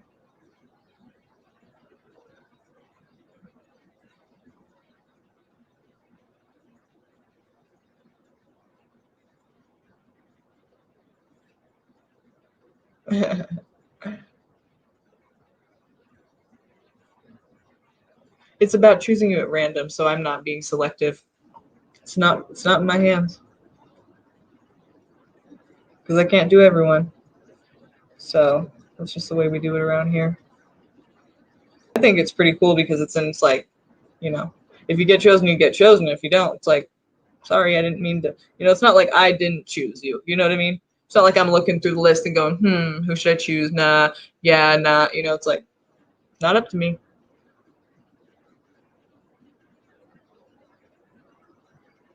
But that's the thing. It's kind of like, you know, I'm trying to be fair about it. And that's, to me, that's fair. Of like, some random generated wheel is just picking. You know, it's not like selective. It's not favoritism. It's not like, it's just literally at random. So, who else? I think this is all we have for the people.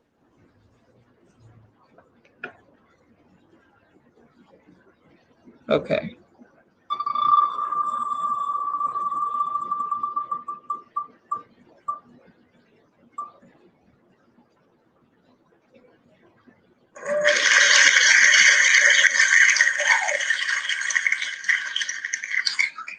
Kim. I feel you, honey day. It's just, you know, I do it this way because that's kind of why I say, like, you know, you got to be here if you want to get called, because it's like, you might get called, you might not. And, you know, other people are waiting. So it's like, if you're not here, we skip you, you miss the reading. So that's just why I tell everyone to be here, so that if they do get picked, and then, you know, of course, if you wanted to get a reading for sure and like you don't want to wait, you could donate. So, I mean, given a couple options. But the ones that are for free, I mean, you know, I can't give a free one to everybody. So the people that are here, though, when their name's called, you know, they get their reading, so free. So, all right. Yeah, I love it. It did pick you, actually. It did pick you back way back when. You missed it. So I'll add you again, though. It might pick you again because it did that before. It does that a lot, I'm telling you. I was surprised. I was like, what? She's not here?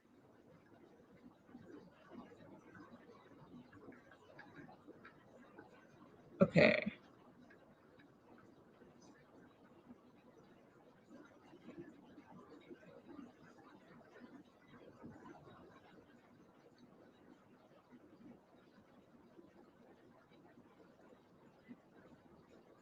Okay, ready?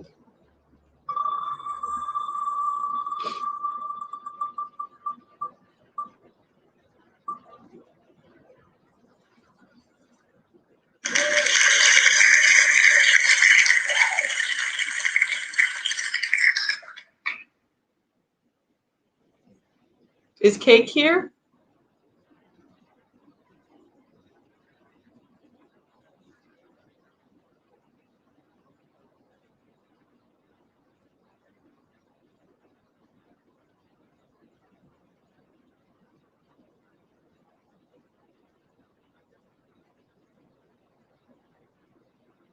All right, well, Slimewell, I'll add you as well.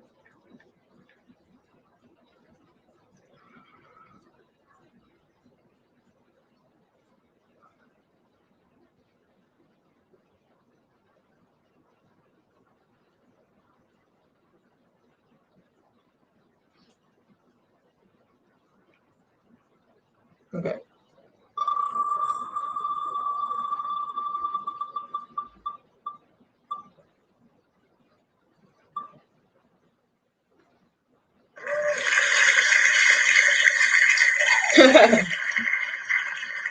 Azalea, you would have been chosen anyway. Are you still here?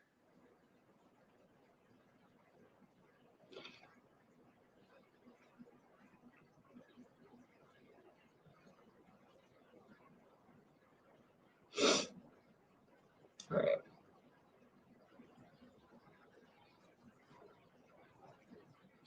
Do you want another question? I mean, it picked you, you know.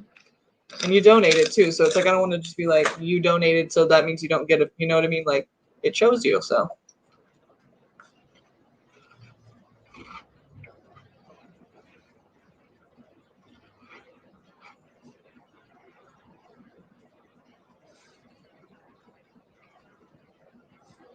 like if anything, I kind of feel like because you donated, like that's cool, and you know, it doesn't mean you don't get a free reading just because you donated. I don't know. Alan want to reconcile. Let's see. Well, I don't do yes or no's, but let's look into this. He's a father of my children. Okay. So what is Alan thinking of you now? What do we see happening in the future?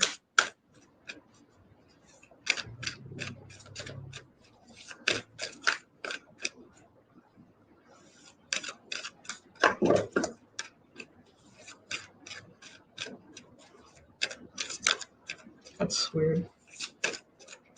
Oh, the TV probably has a timer on it. The TV just turned off and I can't see anything now. That's weird. All right. Let me turn it on real quick.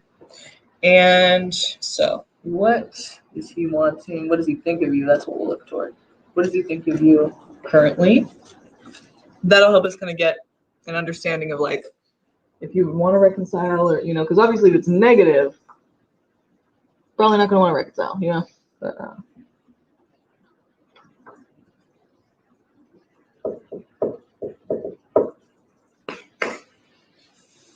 okay. Okay. Oh.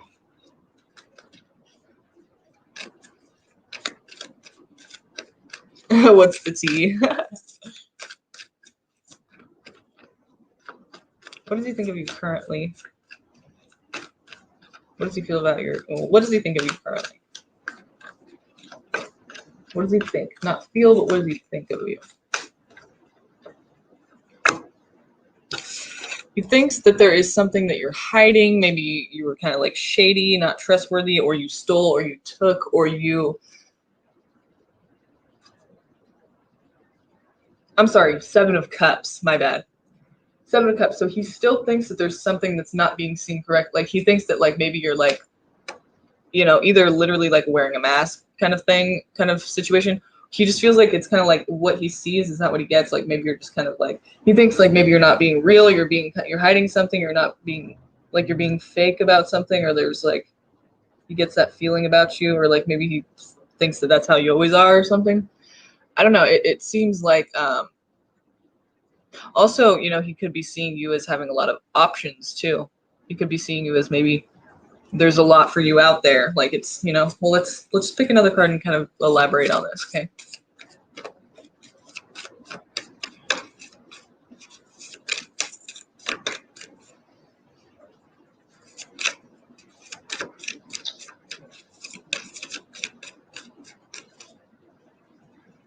Oh, he feels okay. Well, you guys don't communicate that well, obviously, huh? I was like, maybe you should just ask him, but like, it's probably more confusing than that, obviously.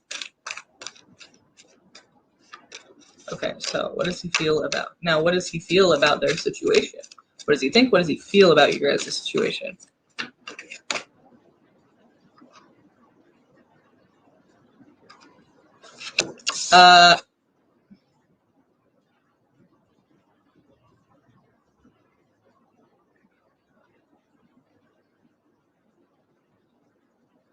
Who's the Gemini? You said you, right? You're Gemini, right? Wow. Because the Lovers is Gemini.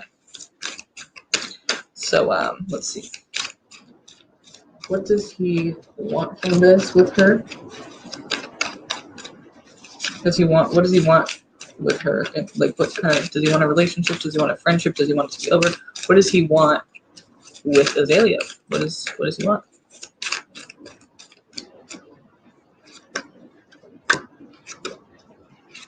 He wants change. He wants transformation, because right now I think he's aware that whatever is going on between you, like in order to ever get rid of the fear and the hypervigilance and the like thinking like something bad's gonna happen or one of you is gonna fuck the other person over, like what's gonna happen next? Like you guys have been through a lot of shit together, and I feel like he just thinks like what's next, you know, like he just knows, like it's not even like if, you know what I mean, it's when. Like he's just kind of like something bad is going to happen, or like I'm gonna get screwed, or like something is, you know, she's not trustworthy or whatever the reason is, but it's like you guys have both put each other through the ringer, you know, in different ways. And I feel like it's like, you know, he wants the tower because he wants there to be a change. And I think he feels that maybe you guys are powerless to make that change, even though obviously it's not true because you're the only ones who can make that change. But it seems like he's wanting a fucking miracle in the sense of like he's wanting like something to just kind of come and take it all away so that like it's not there anymore. You know, like instead of doing the work of like, you know, we need to talk and communicate more, and we need to like, you know, we need to like, yeah, that's a good point. Like, you know, the Garden of Eden, you know, like the pros and the cons, basically the good and the bad, the good side and bad side of a relationship. You know, it is kind of like a choice, yeah.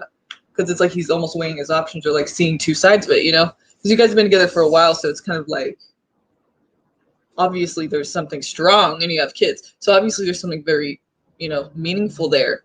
But at the same time, but sometimes that just happens, you know, people get to know each other, they just get sick of each other, you know, like doesn't mean there's not love there. I think if you guys were away from each other for a while, you might end up actually missing each other.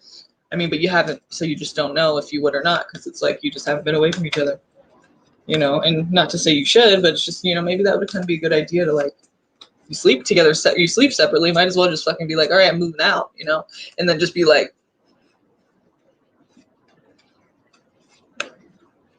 yeah, but that's bullshit. It's like, what is he doing then? He's just wasting your time and his. Like, I guess, you know, people get comfortable and it just becomes more complicated to leave or something than to stay in like marriages and stuff. But I don't know. I mean, it's kind of like, why would you just, I don't know. I guess you guys have kids too, huh? So it's a, yeah, difficult situation. I think though that he thinks that something bad is going to happen, or that things are at a point where they're just like not going well. And so he wants something to come along and change that instead of having to do the work to change it. So it's not really even necessarily that he doesn't want to. It's just he's kind of not really taking it as he needs to do anything. Like it's more like, I think he feels like kind of like maybe you need to do something, or like things just need to change kind of attitude. But it's like I feel like isn't really seeing that like he's part of that, or like he needs to do certain things every day to like improve the situation, you know? He's just kind of like, I wish something would just fucking fall apart so that we could, you know, then build it back together, because there's nothing there anymore. Now we have to work together to build it back up or something. But at this rate, it's like he's uncomfortable with the whole thing, with like facing shit, having to realize it's fucked up a lot of things and work through it and not do it anymore. You know, like it's not going anywhere. It's not going to go away. It's almost like he's hoping it goes away so he can start fresh. But that's not the way it's going to be. This is not, it's just, you can't do that, you know?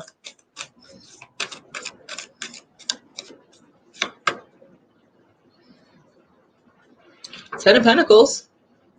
This is after the Tower. I feel like you guys do have a chance to, I mean, when you say that though, I feel like that's fucked up. Like, you know, yes, I couldn't express myself without him minimizing my feelings. Like, I would never suggest you to go back to somebody abusive like that. Somebody who, like, is just not a good person for you, who's going to make you express your emotions like that, like controlling. That's just not okay at all. And I don't think you should even want that. But the thing is, but I'm not judging you. I'm just saying, like, and who cares what I think you should want. But I'm just saying, you know, the cards are saying, to me, it feels like they're saying, like, there's a chance of stability. But with that kind of shit that he was doing, I kind of feel like maybe there isn't actually a chance, because you're going to make that choice yourself, but maybe that's something that you're just not willing to put up with.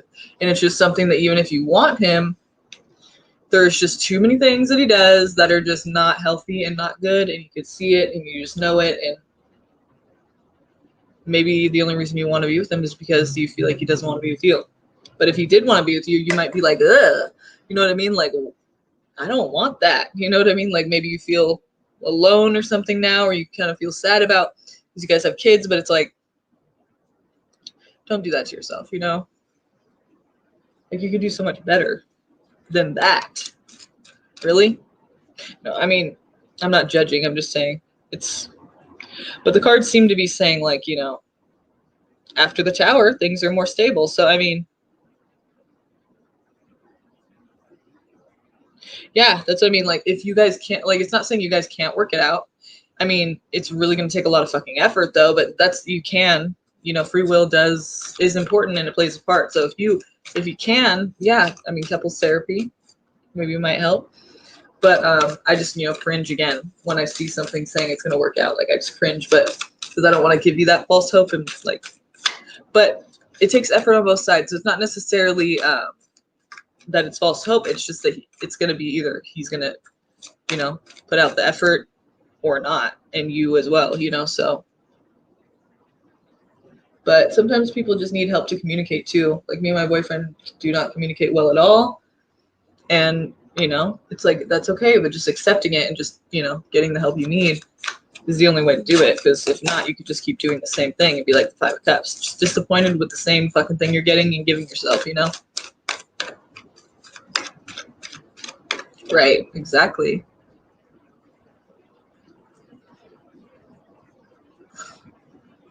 Oh no, why are you crazy? He doesn't believe he needs therapy. I'm the only one that is crazy. So here's the thing. Everybody could use therapy. He thinks he doesn't need therapy. That's probably a lie. He probably does. I mean, I'm just saying that because I don't feel like anyone in their right mind could even say that. I don't need therapy. Like, really? You don't? So everything's perfect. You have everything figured out. You know exactly how to cope with everything, you know? Because it doesn't sound like he does. You know what I mean? It sounds like he's in denial. And he may never come out of that. Yeah, well, you said he's a Leo, right? Oh, God. Yeah. I'm sorry. Leos are cool. It's just prideful that, you know, lower vibration ones, right? It's kind of like I could see that is what I meant. Like, that's funny that you say that because it's just sad. I mean, it's like, I wish he wasn't a Leo. But no, I just wish he wasn't, you know, unhealthy, I guess. I wish he was a good, supportive person for you because that sucks.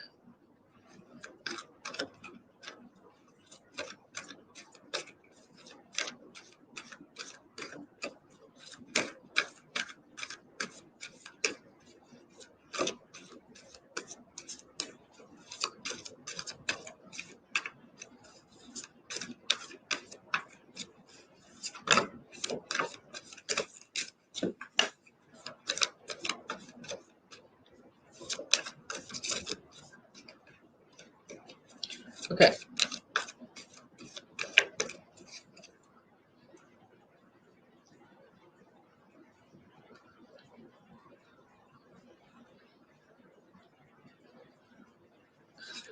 Yeah, you're like the only Leo I've ever met that I kind of, you know, I'm cool with, you know, not literally. I mean, but it's just like, I never have seen a problem with things you're saying yet. Maybe that's just because I'm a Virgo, but try not to be judgy, but it's like, it's hard sometimes because people just do shit that's like, what? Like, are you serious right now, bro? And I just feel like I have to be like, address it and be like, you really think that's okay to do that? Because you just did that and that's like, not cool. You know what I mean? Like, weird. So maybe it's me. I don't know. Maybe it's not for Leos.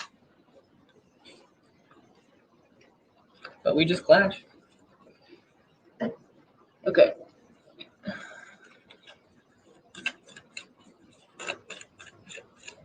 And I still didn't answer your question either, so. Does Alan want to reconcile?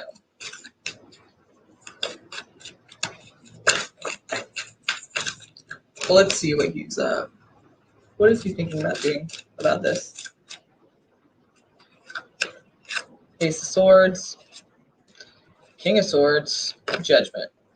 Headed toward what? The Star. Five of Pentacles, Ten of Swords, Ten of Pentacles.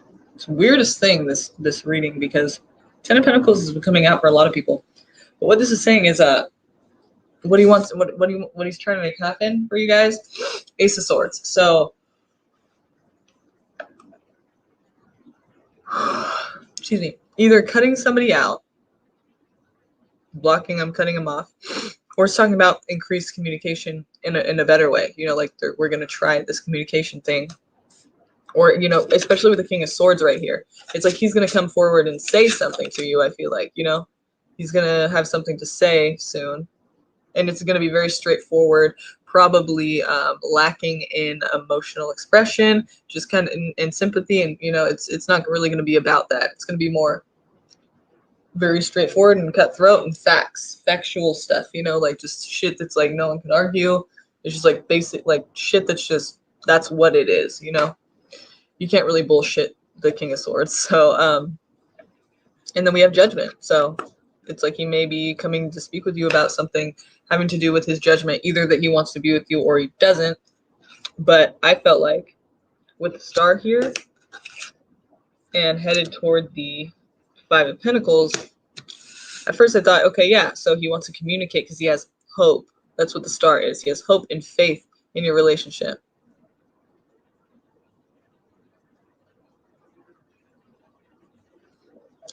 And it's headed towards you feeling left out in the cold. So it's interesting because there's this push-pull. There's this like up and down here. It's like, you know, it's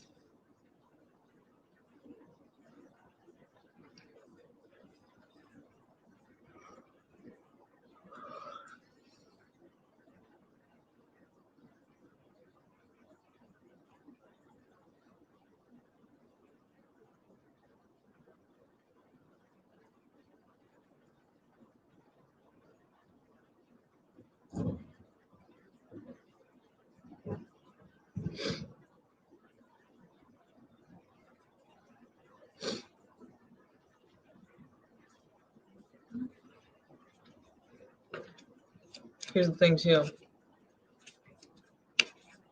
Almost forgot. 10 of Pentacles, 10 of Swords. So I mean, that to me just kind of seems like it's like there's hope, but then it's headed right for you feeling left out in the cold and fucked over. And it could have to do with money. So maybe he's gonna, you know, feel like he's obligated to all the money, or he's gonna feel like, you know, he's staying in it for the money. I don't know. I mean, it seems like with the Star there, I almost feel like he's gonna act like there's hope and then turn it around and just, you know, take. It just doesn't feel good to me at all, seeing the 10 of Swords and seeing the Star headed toward the 5 of Pentacles. First of all, saying there's hope, but then you're gonna feel left out basically, and kind of like on your own, and almost like left out in the cold, like in the, you know, just not really feeling like they are like there with you, supportive, you know. Where you go? So to me already that's kind of like sketchy, but then, you know, on top of it kind of is a confirmation. Honestly, I would say it's you know, the 10 of Swords and the 10 of Pentacles. So you know, well, the 10 of Swords mainly, but the 10 of Pentacles is even more confusing, and to me that's kind of like saying something about your money, something about your stability is going to kind of, you're going to be betrayed, you know, by it. So I wouldn't even fuck with this.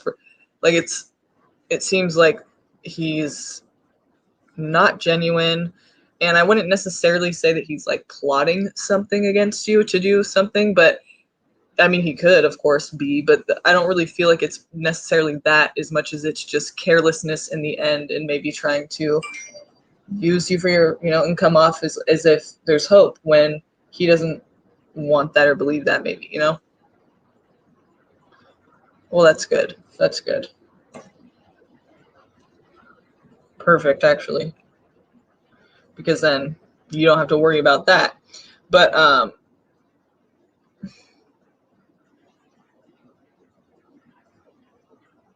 I see. Okay.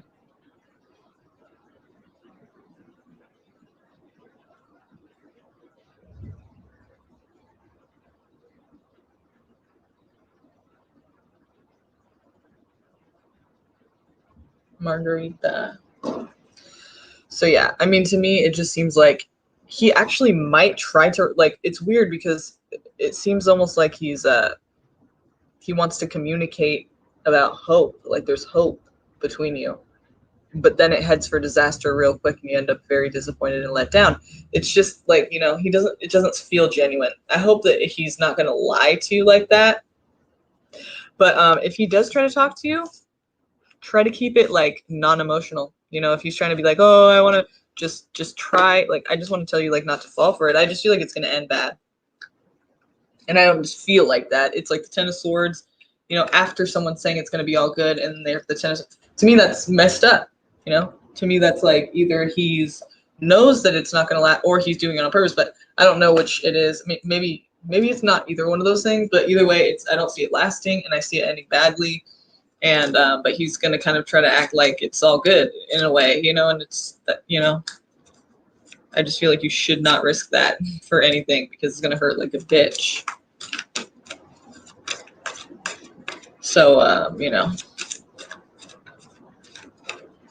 but at the same time, it kind of seems like he is wanting to reconcile, but it's not like you think it is. You know, it's not like reconcile for that reason, or because I love you, or because, you know, I'm going to do the right thing now. It's kind of like maybe having to do with a little bit of security more, you know? Yeah, exactly. Protect that house. Okay, Margarita, what was your question? Love?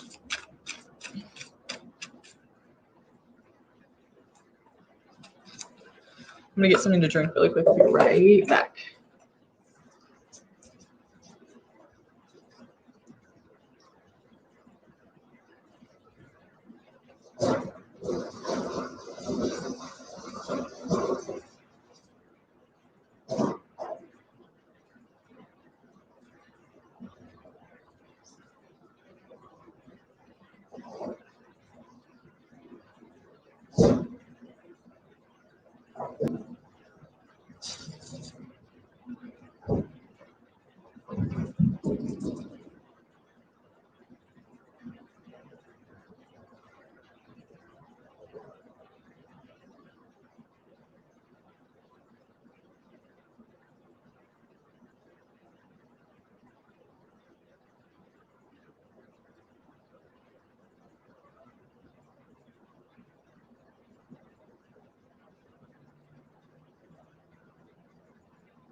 All right.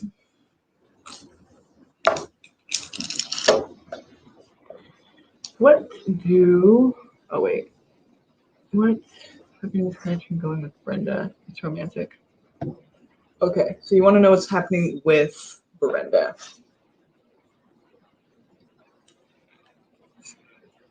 Have you guys tried Izzy's before? Bomb.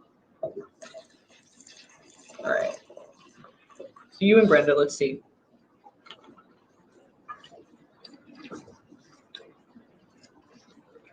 So good.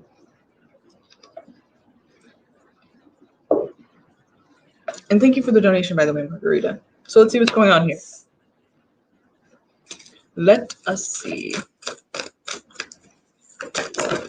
It's romantic, right? Okay. So let's see.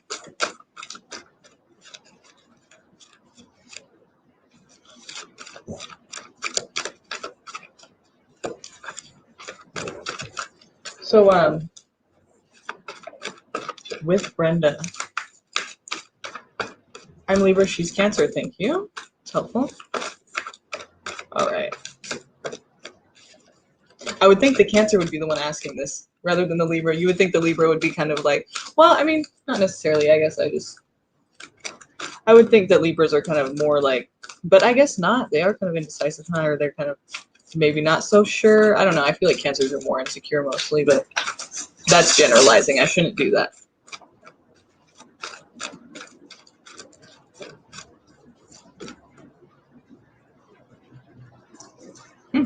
And they're like the 7th house too, so. But I never thought of that. Venus, yeah, I guess that is, yeah. All right. So we can see. All right, someone is like, I feel like unsure about giving up their independence. Yeah, okay. Yep, exactly. That's perfect. It's exactly, it's a perfect way to put it, because but it's kind of a confirmation.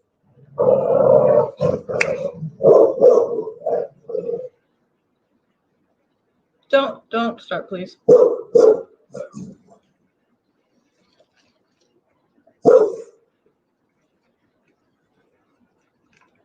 All right, that's enough. Okay. Thank you. I was like, is he gonna start? This card here is talking about somebody who's very independent. It's, you know, it's fire. It's, you know, I don't need permission. I'm self-assured. I know what I'm doing. And it's not saying you guys are fire, because obviously, you know, you're not. You're air and water. But it's just that energy of like a person who is very independent, self-sufficient. They know what they want and they know how to get it. And they're not afraid to go out and get it. So in this situation, I feel like one person is kind of like independent more than the other. Like that's kind of like just, you know, it's like being in a relationship would almost kind of take that from them, is what they feel. And even if it wouldn't, you know, you can make that work. It's just that they're kind of feeling iffy about it because of that. Like for some reason, their freedom might be kind of, you know, threatened, right? And so then we have here Two of Pentacles. So yeah, it's like, you know, which one is more important? Which one is am I going to prioritize more? Like which one is going to take, you know, which one am I going to go with? Because, you know, I can't have both. I have to have one or the other. To me, I feel like it was talking about like whether they're going to stay independent or like be in a relationship, and basically to them feel not, or you, I don't know who this is talking about. It could be you, it could be them. But it's like somebody feels like their ability to kind of like be who they are or like just do what they need to do and like be independent is going to kind of be threatened. So then here we have exactly that. It's, you know, on both sides, they're weighing their options between this new beginning and something, you know, the birth of something really cool and like togetherness and like the birth of this relationship. And then also, but do I want to stay independent and single as well? Because, you know, this relationship is going to kind of take away.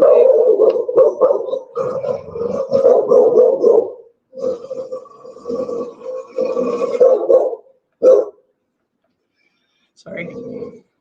It's really. Buzz, come here. Buzz, come here. Come here. Come here, Buzz. Come here. Come here. Come here, baby. This relationship is going to kind of like, come here, is going to kind of like take away my independence. And that's kind of what one of you guys seems to be feeling. To me, that's kind of like what's the problem here.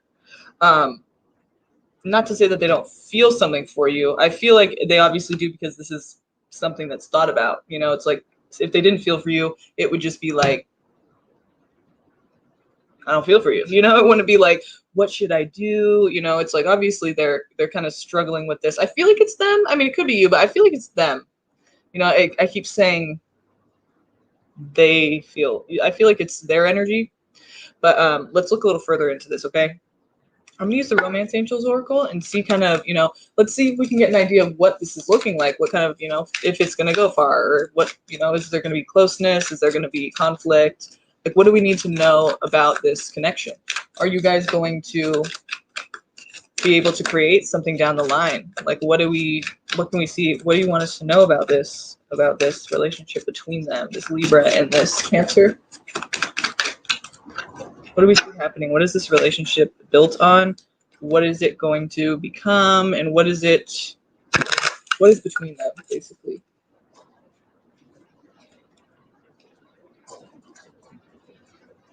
And what is the purpose of it? Like, what does it mean for them? So somebody's weighing their options right now. Like, should I be single? Should I stay independent and single? Or should I be with this person and just kind of connect? Because when I do that, I know I can't just be my single self. And for some reason, they feel like that's, you know, going to be threatened. Like they're not going to be able to be themselves. But that's not the case. But they just, maybe that's just how they are. They just feel like that's what it is when they're in relationships. They just feel like they're not going to have their independence anymore, and that's a threat.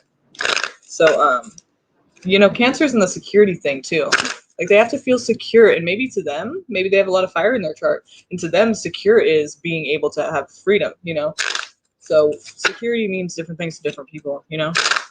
And I know for sure Cancers, they need to feel secure, but whatever that means for them, you know?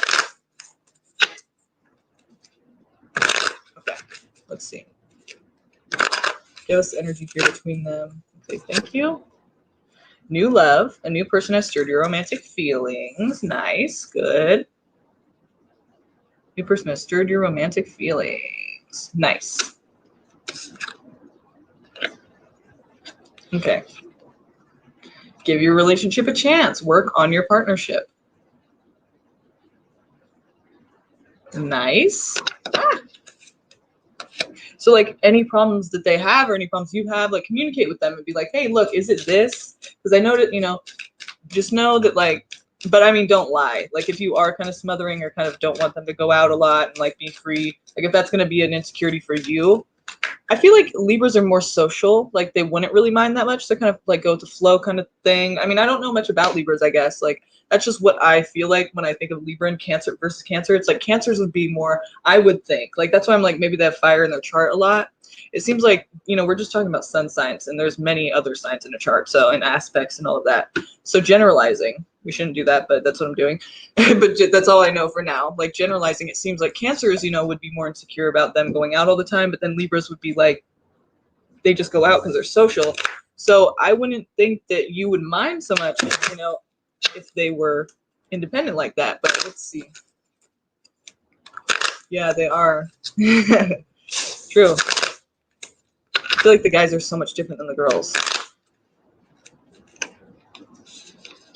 Like I feel like guy Libras are not really relationship material, while girl Libras are, you know. Okay. But I don't know. That's generalizing too. So that's just from what I've seen in the Libras that I know. It seems like that.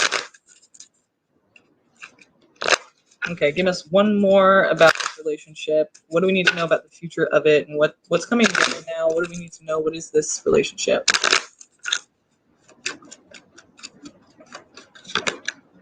Unrequited love. There's not enough attraction or chemistry to keep this relationship going. But you know what's cool? I like this card because it's not like it's fucked. To me, it feels like there's hope when I see this card. I like it because to me, it's kind of like saying, like, yeah, there's not enough attraction or chemistry to keep this relationship going. But, you know, when you get with a person, like people that are married and stuff, like my friend used to always tell me, like, you're going to end up hating it. You're going to end up hating each other. Don't ever do it. Don't ever get married, you know? And it was like, I kind of see that a lot, like people not necessarily hating each other, but they kind of get used to each other to the point where they're like, this isn't working. But it really isn't the case. Like they just need to like spice it up or like do something different or like, you know, just remember why they're together and just whatever they need to do. Sometimes people do break up, but sometimes they don't because they realize like, but stop, come here. They realize like, no, wait, I'm just kind of like forgetting that like, you know, I'm just with you all the time. So I just forget that like you really are special to me. It's not like I'm over you. So it's kind of like that. Like I feel like you do have a choice over whether or not you guys make it work. Like I don't think it's just all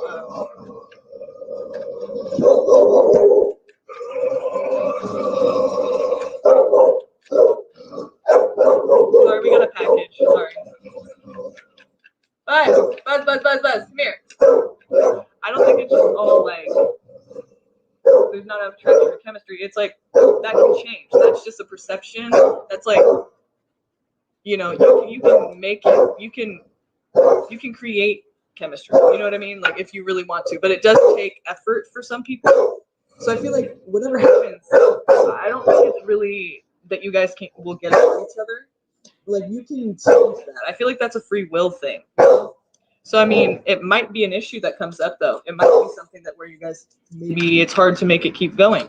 Let's get one more for you guys. I feel like it's not just going to be that simple to break you guys up. You know, although you know it's going to depend on you guys what you want to do, how much effort you decide to put in, and if you want to like try or give up. You know, but it seems like this could at some point become an issue though between you. Heart-to-heart conversations. Honestly discuss your feelings with each other.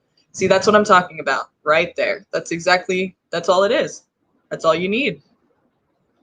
You know, you forgot to open up. You know, it's like, you know, like it feels like this would be like later on down the line or like maybe it's, you know, in the beginning. Like, yeah, I wouldn't say the beginning, but maybe it's not after too long. But what it is a lack of communication, a lack of understanding. So you start assuming and you start blaming and you start thinking they are doing this and they're not, and you know, vice versa. So it's like, don't be doing that, you know. Keep the communication lines open. Keep the like lack of lack of judgment, no judgmental, you know, no judging the other partner, no shaming the other partner, no, you know, don't try to guess what they're thinking. Like literally ask if you think they're being like that because of this. Just try to make sure, you know, this could cause a lot of problems, especially because, you know, the fire, or I mean the water and air elements that are, you know, they're not really exactly compatible elements generally. You know, traditionally how we look at you know, astrology and compatibility, of course they can work.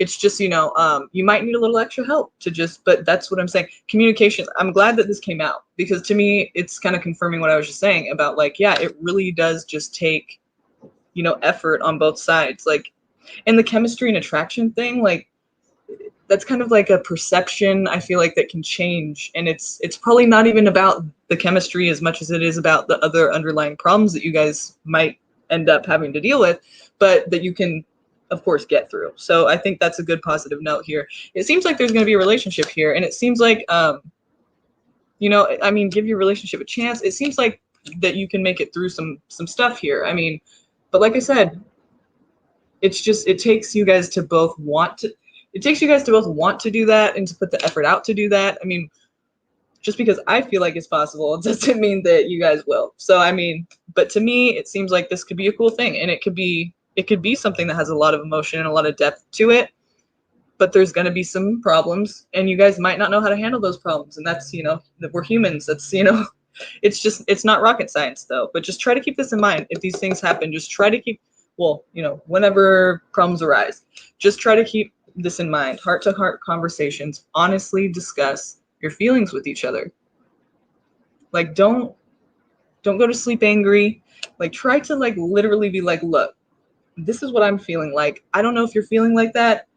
When you do this, I feel like this, you know? And so can we, like, figure that out? Because I don't want us to fight about this. I feel like it's unnecessary, you know, just like literally just say how you're feeling. Like, that could do wonders. And they might be like, oh, yeah, I was kind of feeling like that too. I just didn't really know how to say it, or, you know, whatever it is. One of you might be better at communicating than the other. So whoever that is, just try to be that person to initiate. I mean, just whatever you need to do. Like, you know, I feel sad when people can't make shit work, when it's just like, it's just the communication sucks.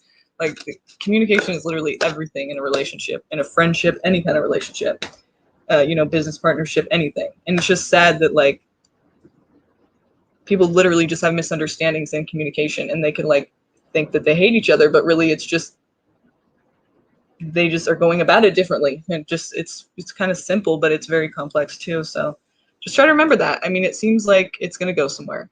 It does. This was the problem today when I didn't tell her how I felt. Yeah, see?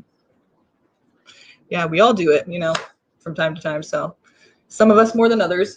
My boyfriend and I have horrible communication too, so I can't say that I'm perfect and I know how to do that, but, you know, it's good advice that you should try to just understand each other before jumping down each other's throats and assuming the worst. You know what I mean? But we all do it. So you're welcome. Thank you for the donation. I appreciate that. I'm glad that you know, got some, that you felt resonated with that. It's cool. It's good. It's a good deal. Yes.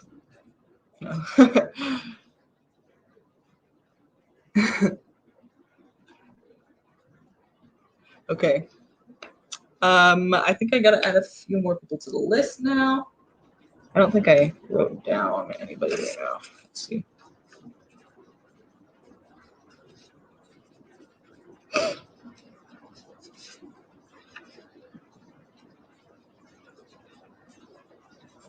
Okay. So we'll do a couple more.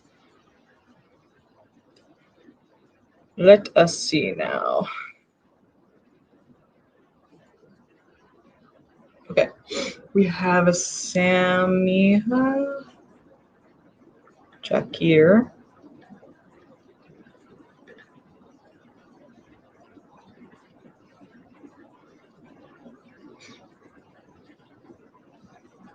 Margarita. Yeah. Oh, Margarita. Wait, no. I already got you. Mm-hmm.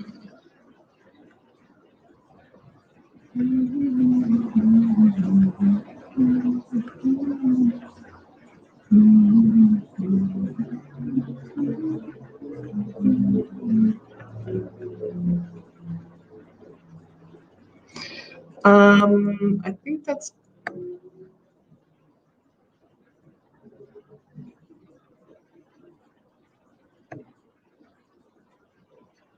Yeah, I don't think we have anyone else new. I could be wrong, but I don't think we do. I'll just show you guys the list. If you guys are here right now, and you do not see your name on this list, well, there's 4 people here, and I have 12. So let's just redo the list real quick. Whoever is here right now who wants a reading still, let me know. Put your say here in the chat box, or just make yourself known, so that we can like get down to business.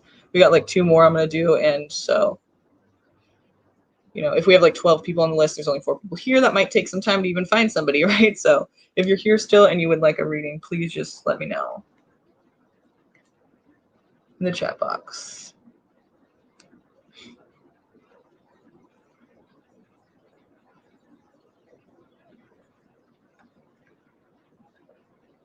Okay, gotcha. Oh shit.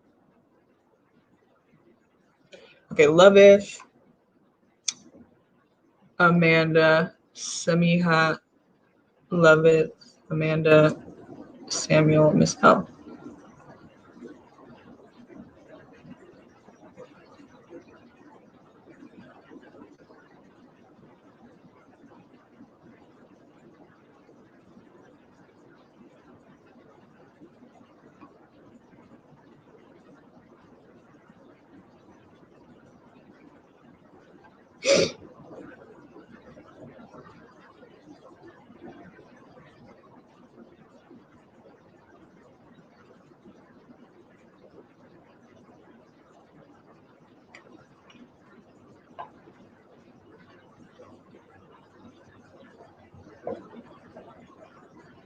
Okay, so those of you who just said that, anyone else that I did not put on this list, let me know.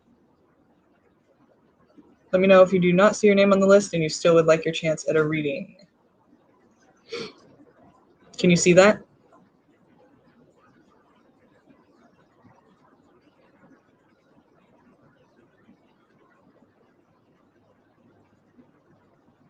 It's kind of blurry for me. Is it blurry for you?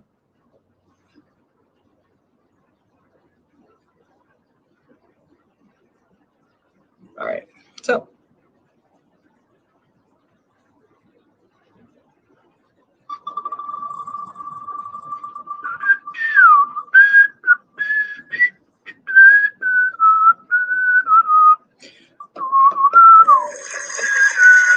it's L.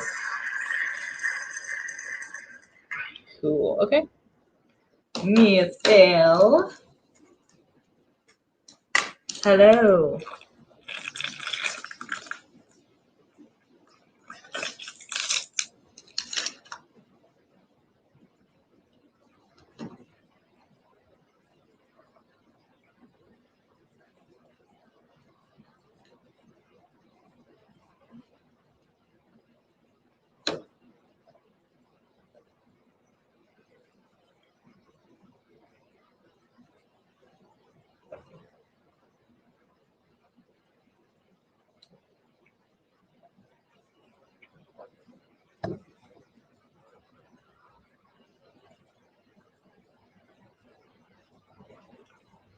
Imani, I put you on the wheel, so don't worry about that. The next time we spin, you're on it. So don't worry about that. I got you.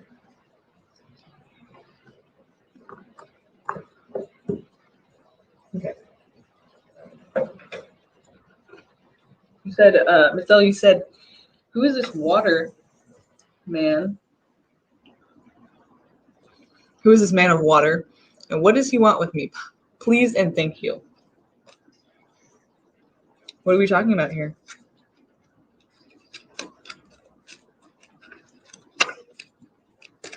you found something out about something, or somebody told you something about a water person with the water sign.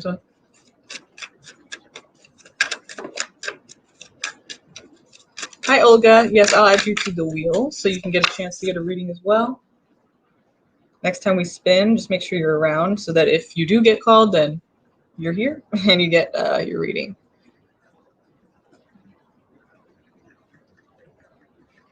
So this is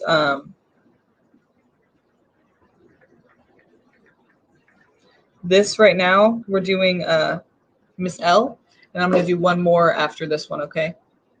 So let's do this.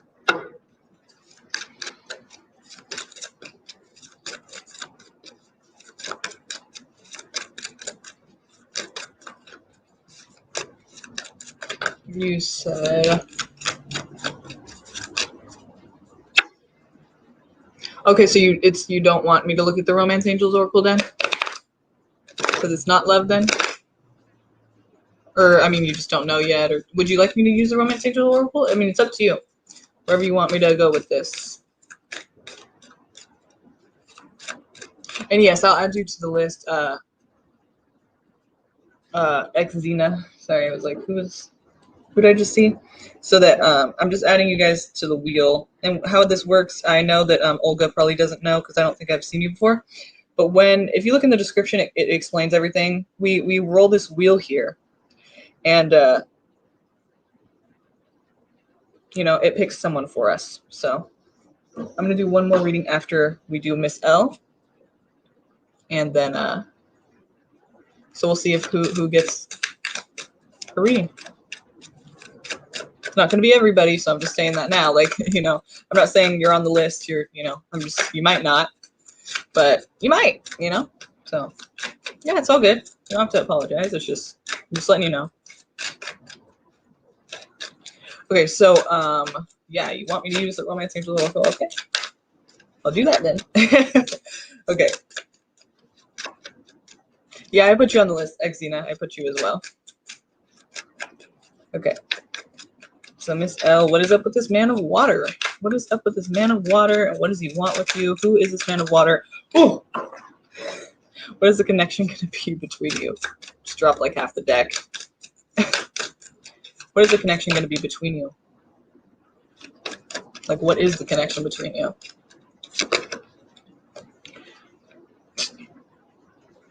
True love. This is the romance of a lifetime. Holy cringing, because remember, I just don't want to, the lifetime, I don't know. I don't believe people last forever, but that's just me. That's what the card said. So girl, you got something here. Let's see. Let your friends help you. Ask for and accept support from others. Now, a lot of times I feel like this is talking about like either you're going to meet this person through a friend, so like a mutual friend type thing, or it's even talking about maybe like your friends are going to be supportive of you. A lot of times I feel like that happens because, you know, maybe there's trouble in the relationship or something. Just putting it out there that can mean a few different things, you know, but just basically keep in mind that, you know, you got some friends around, they want to help, you should let them do that. Do not isolate yourself. Do not allow this person to isolate you from your friends and family, you know. Just basically whatever we're talking about here with the let your friends help you thing, try to keep that in mind at any point in the relationship. Like if you see people trying to reach out to you, let your friends help you. Just try to remind yourself of that, okay?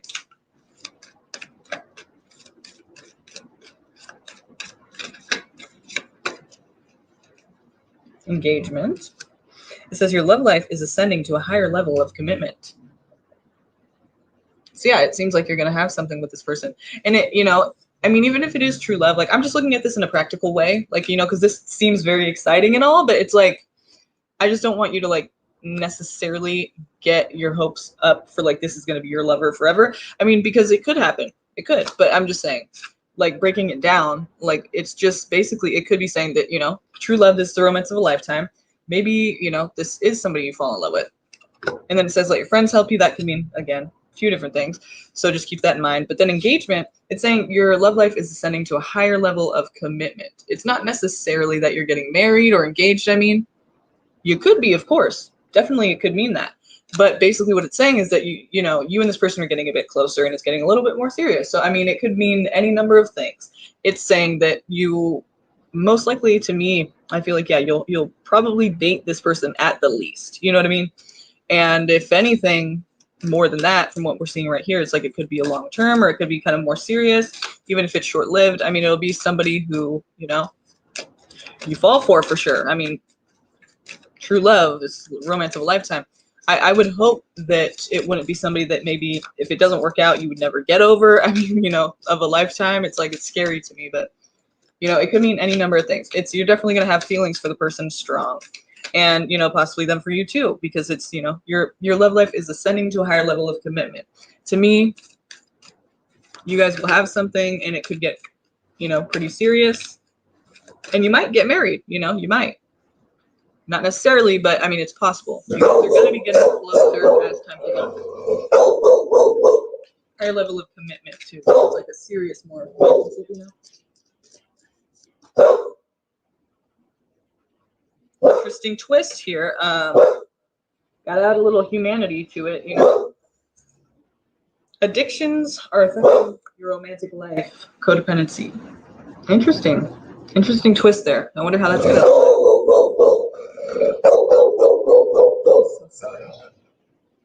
Buzz, come here.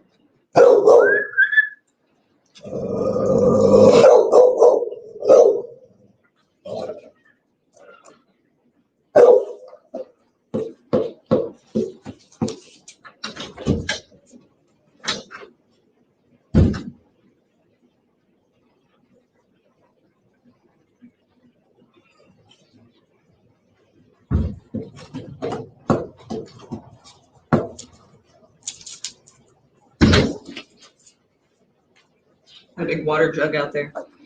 Thought it was a package, but it was just a water jug. Okay, so we do know that you guys will have something. And so at the end of the day, we see, you know, possibly some codependency, some like, you know, you guys kind of becoming very dependent on each other, possibly. Okay, it could be minor or major, you know, it's kind of like a spectrum with that whole thing. I mean, codependency obviously isn't healthy, but I mean, it's not necessarily saying you guys are doomed to shit. It's just saying these are things to take note of and maybe look out for and try to like prevent if you can, you know. Definitely saying this for a reason to us right now, right? Addictions are affecting your romantic life.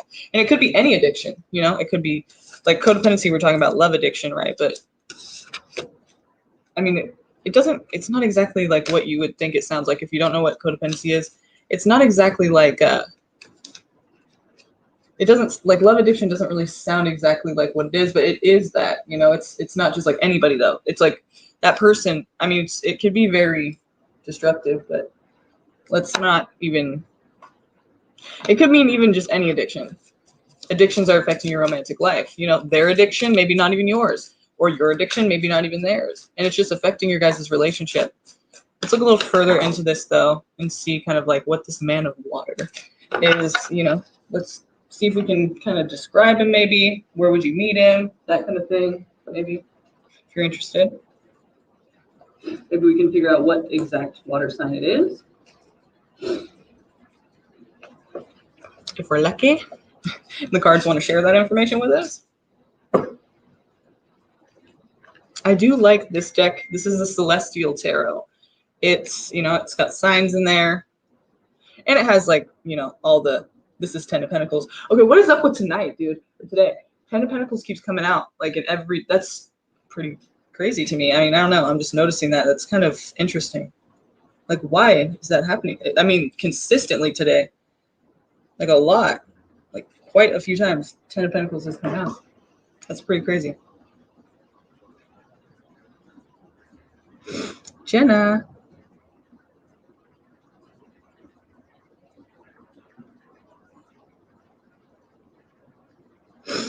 Okay. Jenna said she's here. Oh, yeah, she's here. I was like, Jenna said she's here with us. Hey, girl. Hey. Hey. Okay. Glad you're here. Glad to see you. But yeah, this is Celestial Tarot, and it gives us, planets, signs. So let's see if we can come up with the sign. Give us this water sign that we're talking about here. Is there this water sign for her? Can you tell us about this water sign for her?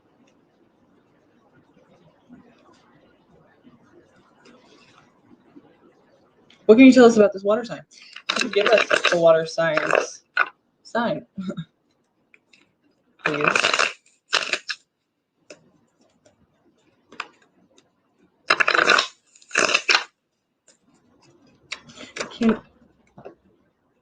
Okay, we got Libra, interestingly enough. Justice, though. It's justice. So we're talking about fairness, karma, maybe, things being, like things being made right, maybe wrongs being made right. 7 of Pentacles. Swear to God with that card, dude. Prince of Cups and Ace of Cups.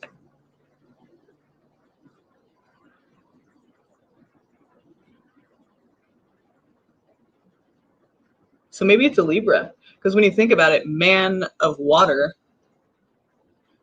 we're talking about Prince of Cups and Ace of Cups here. That's somebody who is offering you a connection. Prince of Cups, Ace of Cups. That's somebody who wants a connection with you, and they're going to be asking you out, basically.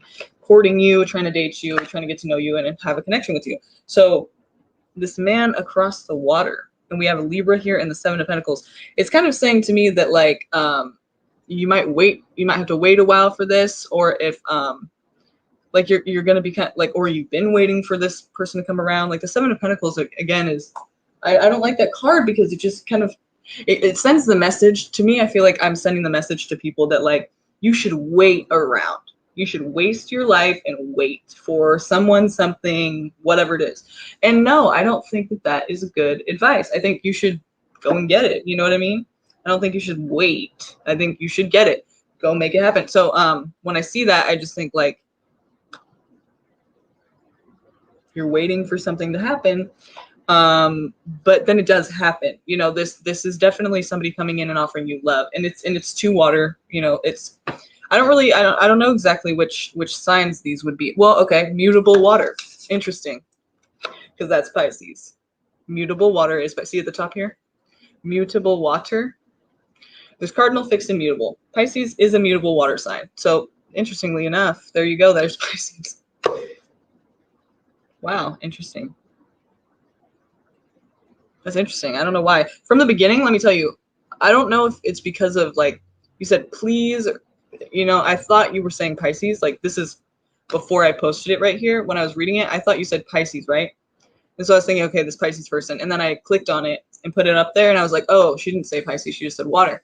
So it's kind of weird, because I guess from the beginning I was thinking Pisces. I don't know if it's because of please is there and I thought it said Pisces, or if it's just intuition. But yeah, it seems like Pisces, and good fucking luck with that. No, okay.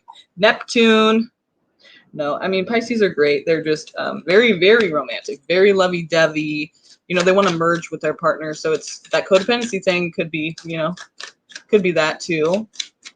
They're also it's hard for them to cope with the realities of life. I'm a moon sign Pisces, and my mom was too. And it's just difficult, any any water moon sign, I feel like is difficult. Even though water kind of feels comfortable in the moon, it's, especially Cancer, it's still a very hard placement, I feel like, for everyone who has a moon sign in water. It's just hard to deal with that shit. It's heavy, it's a lot. So, but yeah, I see Pisces here, mutable water.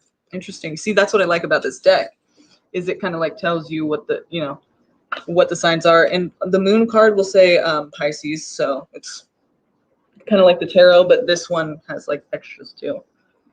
Because, I was going to say, like, I don't know which cards, like, I don't know if, like, the Page of Cups is what that would be in the, in the regular, the Rider-Waite and everything. But, like, in this one, it's the Prince of Cups. And I'm like, so either way, Page of Cups, Prince of Cups. Page of Cups, I don't know what, because it's all of the water, it's going to represent some water sign. I just don't know which one. Like, I don't know all of that stuff, like all the like the minor arcana. I don't know, like, which signs represent, like, you know, because there's a lot of them, and I just haven't like memorized them yet. But in this deck, it tells you mutable water, so that's cool. It's good to know. Good. And the Ace of Cups. There's an abundance of love to be had here. This is probably going to happen. I would say it's going to happen. I mean, it seems like it.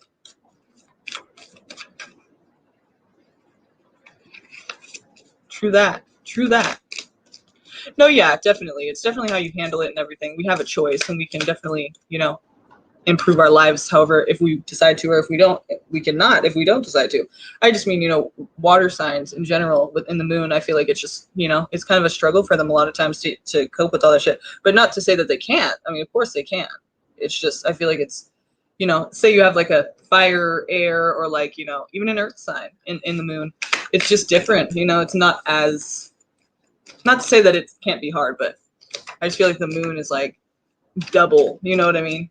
Double water, like just because of being the moon and being a water sign there, it's like, fuck. It's just like, you know, it's a lot. So, you don't have any water in your chart, Jenna? That's kind of crazy. Really? How? How is that? I'm mostly water. But I just remember that. Yeah, mostly water.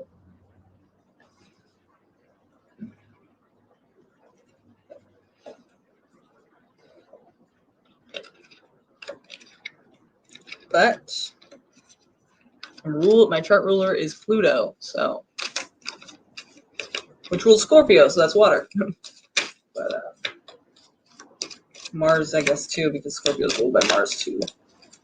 Yeah. What are your guys' chart rulers? Do you guys know? Yeah, I guess in sidereal astrology it says I'm a Leo, which I don't really know if I believe that. Sometimes I feel like I am, though. I don't know. It's weird. Like, but I'm definitely a Virgo. No Virgo, no Scorpio, no Capricorn in my chart. What?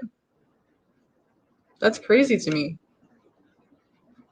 What are you mostly at, Miss L? Do you have, like, what's the dominant element in your chart? Why? Why? Is that good? I mean, well, you said make a great one, so it's obviously not bad, I guess, but what is that? What do you mean? Why do you say that? Because I can't stop talking? It's like, yeah. So, all right. So, Miss L, you got to be careful about a couple things, you know? Aries rising, Taurus sun, and Sagittarius moon. Is that what you're saying? Interesting.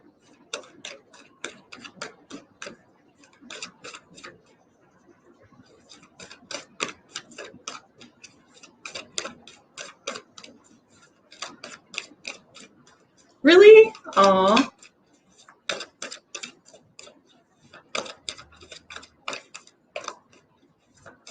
That's nice. That's really nice of you to say that, because sometimes I'm not so sure.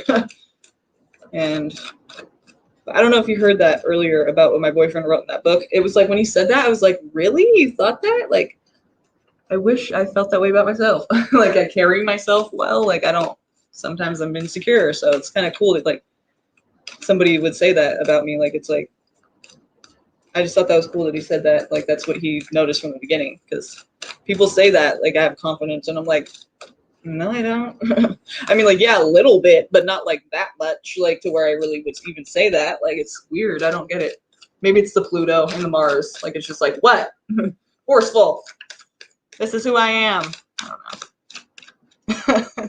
Yeah, I guess. And the Scorpio rising is like, what? I don't care. Like, I don't know. But I do care. But yeah, the Pisces moon cares. And the Cancer Venus. Oh, God. Okay. Yeah, Geminis. We got a lot of Geminis up in here. Here's the thing. Yeah, that's true. And then when you're really insecure, sometimes you have too much ego, right? For some people. So, yeah. You can be confident without being egotistical with it. Yeah, that's true. Yeah. The opposite's true too, yeah. Okay, so Why am I shuffling? Who are we? What are we doing?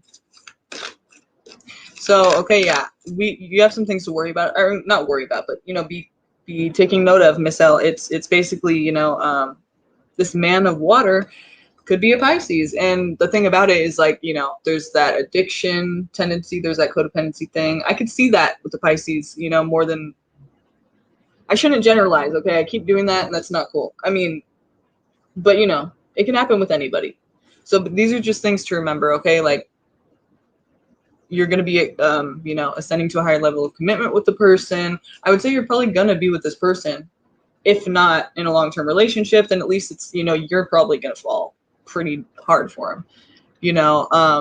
And the only reason I say it like that is because I'm just not trying to say, like, you guys are going to live happily ever after forever and it's going to be great. You know, I just don't say things like that. If I saw that, I would say it. I don't even know what it would look like, though. You know, we got the Ace of Cups. That's a really great card to get. That's abundance of love. That's good energy there. So yay. I think it's gonna, you know, you're gonna have something here, a relationship. Right on. Just be careful, you know, and do not compromise yourself for anybody. Like, if at any point you're just like, this person is like changing me, I don't like it, you don't have to keep doing it, you know? You really just don't. So please don't if that happens. It's like, duh, but I'm just saying. Just reminding you. Okay, so Jenna, we'll add you to the list too. Oh, you know what's crazy though? I just remembered something. My midheaven's in Leo. So maybe that's why too. Because that's like the career thing, the reputation, you know, outer, like, society, community, like how I'm viewed, I guess. So I guess that can make some sense too.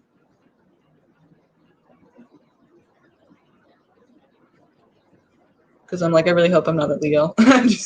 No, I mean, I don't know. Leo is a sign that, like, there's something that's meant to happen, like, with Leos and me. Like, I'm supposed to learn from them or something, because, like, there was a situation where, like, it's just, there's a few things that have happened that I'm just like, Leo is meant to be there, even though, like, I clash so hardcore with them a lot. Like, it keeps coming up, and it's, you know, like, there's something I feel like I'm supposed to learn from them or something, you know? Like, it's not going to go away until I just, like, stop being so, like, fuck Leos and judgmental. Like, I need to, like, stop. I need to, like, see something in it. Like, there's something I'm supposed to learn. I don't know. I bet that's what's going to happen. I don't know how, but I feel like it would. And then it's like my midheaven. Like, it's, you know, there's something about Leos that I'm just maybe not understanding, that I will one day.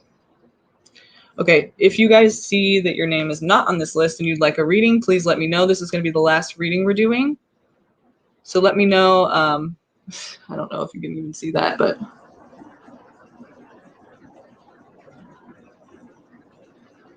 maybe this one will be easier.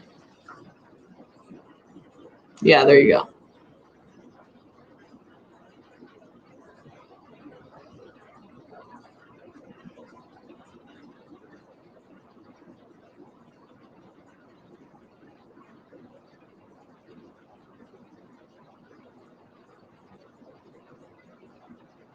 Do I seem just like super judgmental?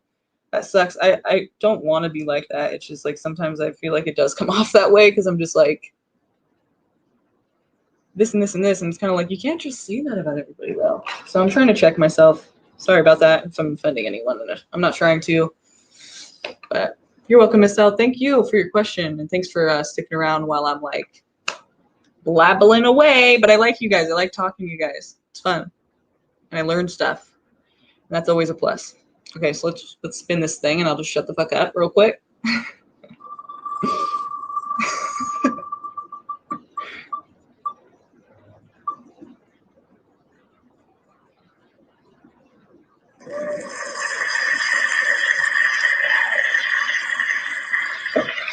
Okay, Imani Little, are you here? Let's see. Imani Little.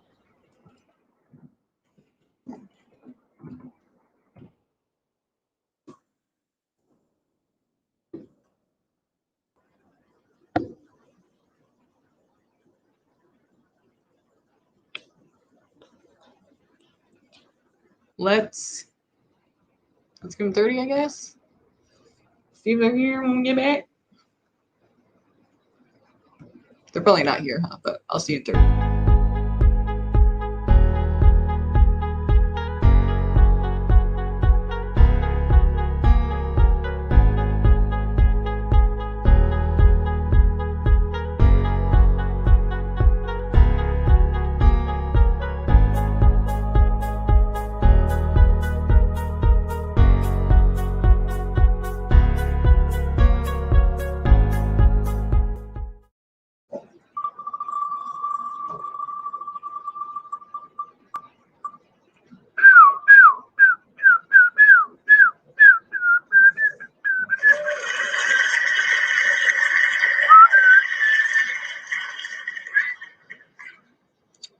Samiha. Samiha.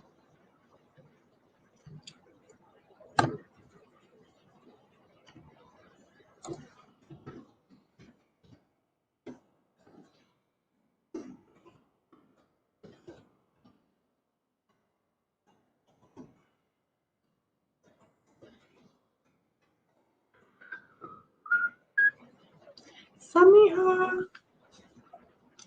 Are you here?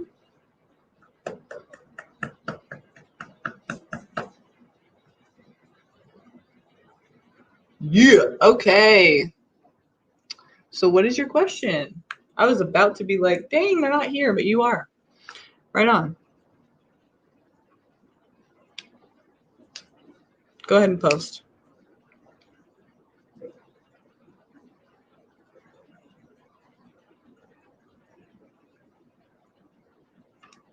Wow, these blue light glasses really do help. I'm telling you guys, like, I recommend. So I was just thinking, like, these look so fucking retarded, but the thing is, like, my eyes don't hurt. And they would have. Like, earlier I was getting tired, and I think that's why I get tired too. Because the strain, you know? It's just a lot. It's like, too much. So these really do work. I mean, shit. I just realized that. It's pretty fucking cool. It's good. Aw.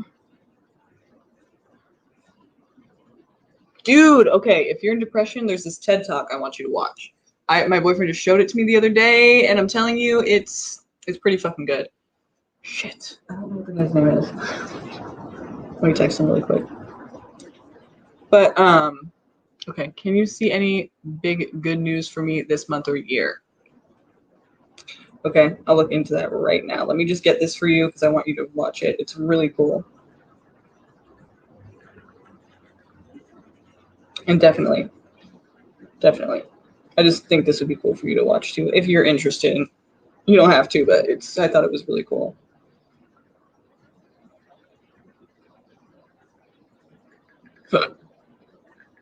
Excuse me.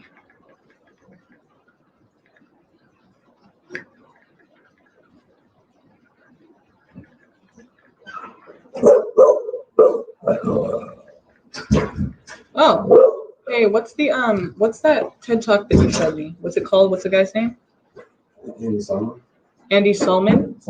Solomon? Okay. It's Andy Solomon, and it's a TED Talk. You could just find it probably on YouTube.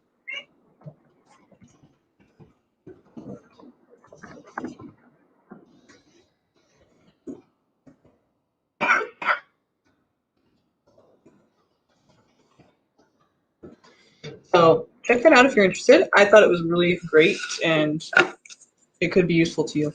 So, you said I suffer so much nowadays. Okay. I feel like I am not qualified. I don't want to, it's a very serious thing, but I will look into anything happening this year. But I'm sorry to hear that, dude. I just feel, I don't know. I wish I could do something, but I feel like I don't, I feel like what I'm saying is like not, gonna help. But I mean, you're asking, so I definitely will look into that for you. Okay.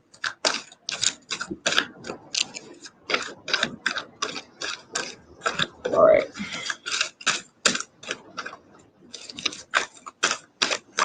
So anything happening this year that's eventful or Big good news. Big good news. Okay, you want big good news.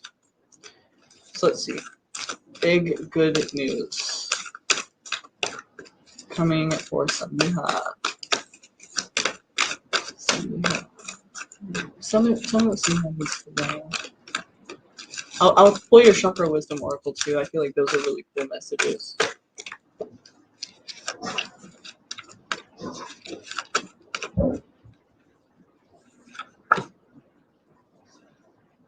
Huh, I see.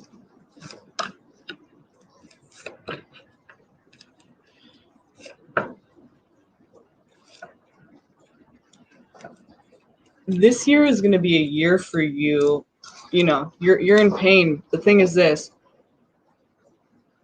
You know, there's a lot of power within this right now for you because it may not feel like it right now. But here's what I want you to understand. This, right when you said what you just said, that you know somebody left you, right? This came out, and that someone feeling left out in the cold, someone feeling, you know, left, basically. I see that for sure. Clicked right away. But what's even cooler about this, well, that's not like cool, but I'm saying like the cool thing is when I saw this, I felt like immediately like you have a lot of power in this because there's a decision to be made. But the thing is, it's your decision to make. So it's a good thing because you're gonna learn something from it. And that sounds cliche and like, okay, that wasn't that cool. But just hear me out. You kind of already, I feel like you if you don't right now, at some point it's gonna occur to you that just, you know, something's just gonna like tell you. You're just gonna kind of feel like you know this decision. You know what you need to do. You know what you need to do in this. You know, even if you feel confused and hurt and all of that, you know, ultimately you kind of know what you need to do. You know, like the decision needs to be made. You know what it is, and it's like, but I feel like that's very empowering. Like I feel like it shifts from a person feeling like this to a person now taking back control and kind of like restarting. Like, yeah, I'm not gonna feel like I'm gonna do what I want in my life, and this is gonna set me on a new path, and it's gonna be positive. You know what I mean? Like just knowing that like you have the ability to do that, and that it really is your choice, no one else's. You know, and it has to do with something though, about you understanding something and realizing something. So like I said, it's going to be a year of learning, and it's going to be a year of healing, you know, but it's a good thing. Like it may hurt. I'm not going to say it's not going to. It probably will, you know. When we learn things, a lot of times it's like because we had to go through some shit and it was really hard, you know, like straight up. And so I'm not saying like it's going to be easy, and I'm not saying it's going to be painless, but at the end of it all, you're making this decision and you're doing something about your life and you're going places and you're not going to stay here. You know what I mean? But also, you're going to realize some shit. Like something is just going to, maybe many things, okay? Maybe many things, not just one thing. It's like the light's going to turn on, the sun's going to come out, and it's going to be obvious. And there's no seeing it any other way. It's just going to be right there, plain as day, and you're going to be like, that makes so much sense. You know what I mean? And I feel like it has to do with this Sagittarius person. This is, you know, you're looking at the past. You're looking at how, see, this guy here is on his, you know, his mountain, his cliff, and he's kind of taking everything in. And what he's doing is he's standing there going like, wow. And he's just thinking about how everything, every event, every action he's taken, everything from, you know, his past has led up to where he's at right now. And he's proud of himself because all the ships coming in are his, and you know, it's successful. Like it's operating, you know, he made this happen basically. And it's working out really well. So he's just kind of taking it all in. And so it could be positive or negative. I mean, but for you, it's kind of neutral. It's basically taking everything in that's happened and just being like, wow, like I've come a long way. Basically, I've done a lot with what I have been through. And so, you know, I made something happen with it basically. Like this was not for no reason, you know, this was for like a great reason. Like this is my life. But and you're realizing something though that you didn't realize before that you may not realize right now. You know, it might take a while. It might take all year. And I'll look into that with the Sag. I'll look into that a little bit. But I just want you to hear that because I know it's just a few cards, but it's a big message here. It's really a big message. And I just want you to know that you really do have a lot of power in the situation. It doesn't feel like that probably right now, but at some point you are going to know that you are going to see like, oh shit, like shit just got real. Like, how did I not see that almost, you know? It's just learning about life and just being like, it all makes sense, you know, kind of like this, it was meant, and it's like you just knowing that is just, it feels better than feeling like you have no control and you're just helpless and at someone else's, like, you know, hand trying to just, you know, cause trouble and just not care. You know, it's like, no, this is, it's good. It's good. It's really good. So that's cool. Can't wait for that to happen for you. So let's look into this Sag. Let's look into this person. Let's look into this person and see what we can. I mean, I can't just say yes or no whether they're going to come back, but let's see. Let's see what they. How do I want to ask this? I already know that for some reason. I mean, I don't know, but like I feel like the answer is yes already. Like, of course you're gonna have somebody better than that, you know, like who just no, you don't deserve. Yeah, of course. But let's look into this. Let's see what the cards have to say. What do you want Samiha to know? What do you want to tell her? What do you want Samiha to know?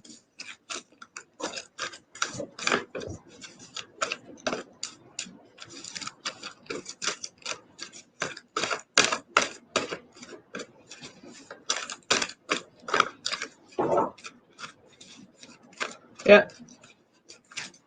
Okay, so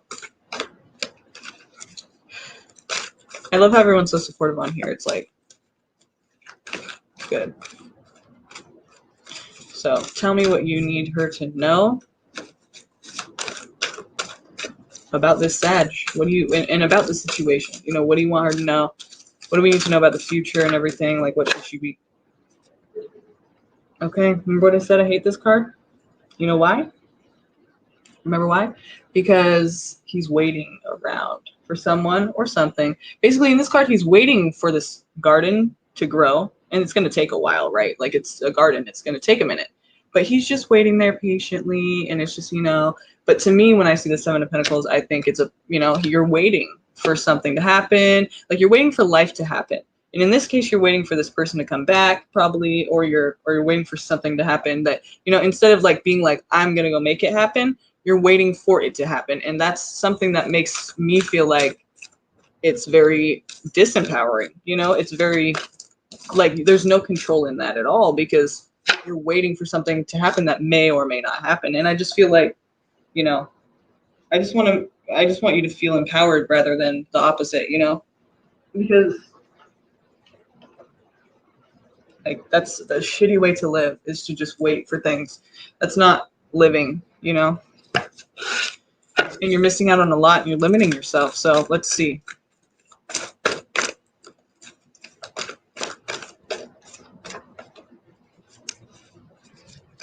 Definitely, yeah. Definitely. I just feel like, you know, I've been there too, you know, and it's like I don't like seeing people there waiting. It's not, it just, you know, you deserve to be living and not waiting and not wasting your time. But you just, you know, it's just, yeah. Like I just, you know, I just feel like I could see already you feeling like empowered, and it just like, it just makes me feel really great to see that, you know, to see that like, yeah, it's gonna happen, you know, and it's gonna be fucking awesome. So yeah, you're waiting for some new start or something.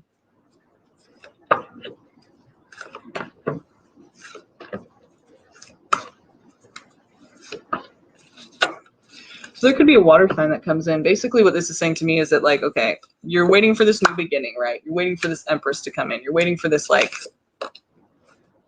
the birth of something, you know, a new start basically with a person.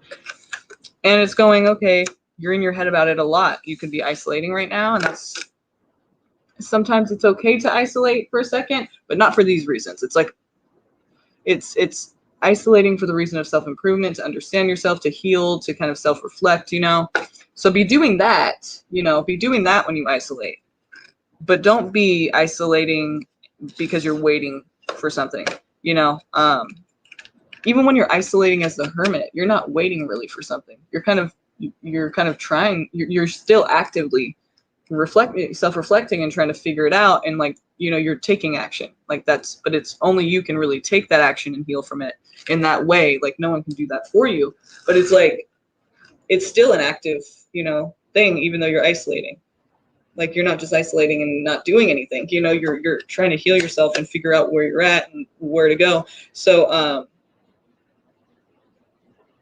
5 of Cups, it's like, I feel like this is not what you're doing when you're doing this with the Hermit, because it's disappointing. Even though it can be disappointing to realize when you're self-reflecting, but it's more of like a disappointing and like a feeling kind of like it's gonna keep, like it's just like a kind of reoccurring, like it's like you're not really getting out of it kind of feeling, you know? So I feel like that's why I feel like it's about the waiting thing, because it just seems like it could be a positive thing, but it's not, because it's focused in the wrong way. You know what I mean? Like you're not focusing on yourself. You're focusing on like something to happen that may or may not happen. But the point is, it's like you're waiting for life to happen instead of making it happen.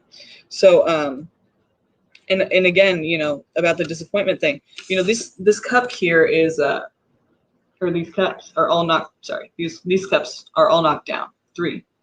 These 2 right here are still standing. He's obviously not seeing that, because he's focused down here at these ones that are knocked down.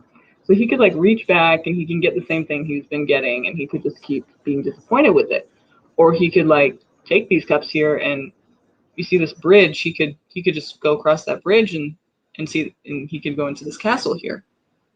And, you know, discover a new way, a new path, a new way of life. I mean, just a new perspective, a new hope, you know, just anything, just something different, you know, not the same thing that you've been getting and giving yourself and just accepting it and just doing it. It's like there's just so much disappointment, but it's like, so why keep doing the same thing? Like they say, you know, insanity is doing the same thing and expecting a different result, right? So that's kind of what we're talking about here in a way. It's like, you know, you have to do something different. You have to kind of just get out there and you know, I guess be willing to risk, be willing to do it with, even with the fears you have of the new thing.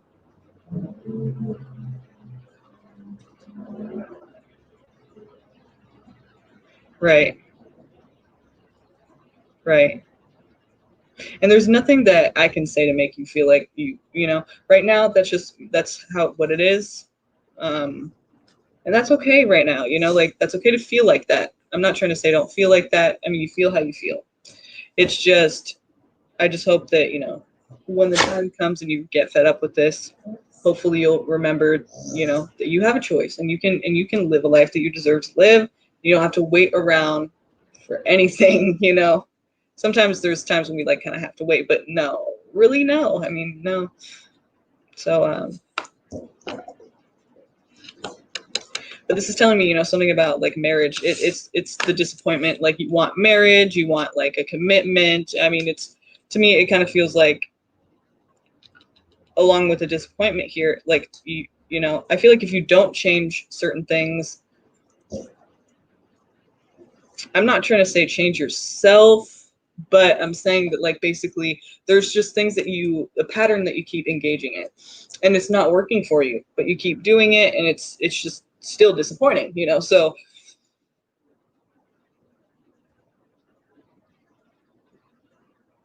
I mean, we all have those things, and whatever yours is in the situation, change would be better, you know. Improvement, self-reflection though is the way to get there, because you wouldn't know if you're in denial of it, right? So it's like sometimes it takes people to help us to see it though too, because it's hard to see yourself objectively. I just feel like you have a lot of healing to do, you know. And but we do have, you know, Ace of Pentacles, Ace of Wands, King of Cups. So the thing is, like, with the King of Cups here, it's either talking about people, well, it could be both. Someone who, like, people around you that are supportive and caring of you. You are not alone, even though this is hard. You're not alone. Always remember that. You got some good energy, some good vibes around you, very nurturing and caring. But also, since we have these two aces here, it's saying these are opportunities for you to take.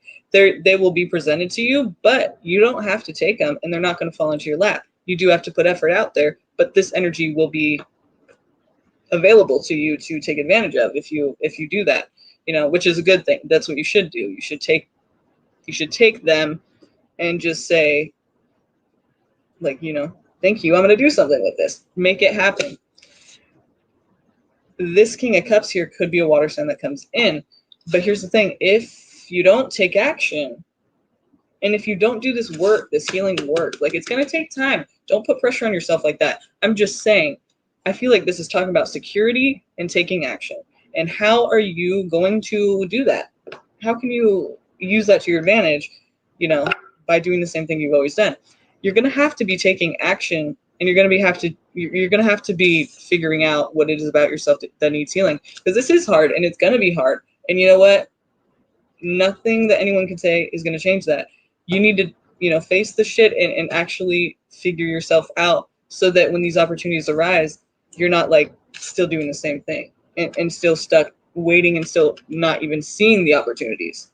So these will happen, but the only way that you could really take advantage of these opportunities is by taking action, and in a secure way, like, for your own security, like, not being a selfish thing. It's just like, you have done this work already. Now you're able to do these things. Like, right now, this is not where you're at. Right now, I feel like, of course, you could do anything you want.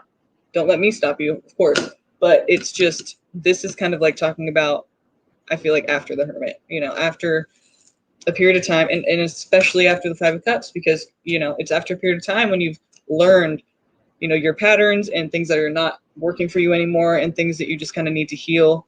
There's probably many things. We all have those things. And it's really important that you pay attention to those things and you try to heal them. Because if you don't, I'm telling you, same thing's going to happen over and over. And it's going to be disappointing. And I don't want to see that happen. It's like, this, and it's shit. This goes for anyone. You know what I mean? It's like, this is just basic shit that we all have to do. And it's just, but for you, I feel like, especially since you're going through this right now, it's kind of like, now's a really good time to do that, because it's gonna hurt and it's gonna feel like you don't even know what the fuck you are anymore. But that's good, because then it's kind of like that's the only time that you would have had that experience of healing. If you didn't go through something, you might just keep going on this way and just never even understand that you need to change something, and you need to heal a lot of things, and things way before this person I'm talking about. It's just that this person seemed to trigger those things, and now you're feeling a bit lost, and that's okay. Just know that just know that, I don't want to say, like, you're not lost. You could feel that way. I just, it's not all hope is lost. It's like, you can make it through this, but you just have to face the shit, and you have to, like, do what's best for yourself. It sounds cliche as fuck, but I'm just saying, like, these opportunities will come. So I just hope that when they do, like, you cannot gain whatever's to be gained from these opportunities if you don't take action, and if you don't, focus on your security, basically, and your inner strength. Like, this is just all about, like, I feel like these are irrelevant. These are irrelevant if this is not utilized correctly, and if this is not changed. And I don't mean change yourself. I mean improved, and seeing a different perspective, seeing a different way, having hope, being positive, and just finding your way, instead of doing the same thing that's maybe miserable. And a lot of it has to do with things way before this person, like, most of it has to do with nothing to do with the person we're talking about. But it's just that this person really caused some feelings in you, and so now you're kind of questioning a lot of things, and that's okay. That's good. How old are you, by the way, if you don't mind me asking?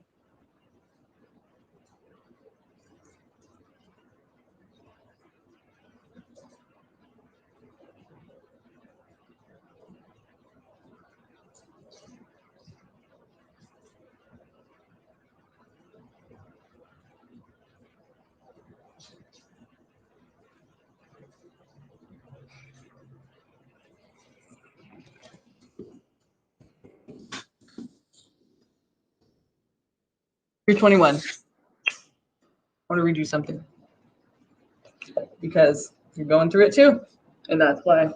See that what I'm explaining is like I feel like you're gonna have these changes of perspective in life and your views of it's and this is why. Okay, this is right now. Okay, this book here is called Planets in Transit. I recommend it. It is fucking great. It's amazing. So let me read to you this transit that you're going through since you're around my age too. We're all going through this right now. Everyone that's like around this age are going through this right now, and it's fucking exactly what it's going to be a big change of perspective and views of everything. And it was just this one person that triggered that, but it's not even about that person mostly. It's about all kinds of other shit that's happened way before them. It's just this is the time that it's happening, that you're like, gonna be making these changes and it's just a lot of changes in perspective and your views. So it's kind of crazy, but it's really cool.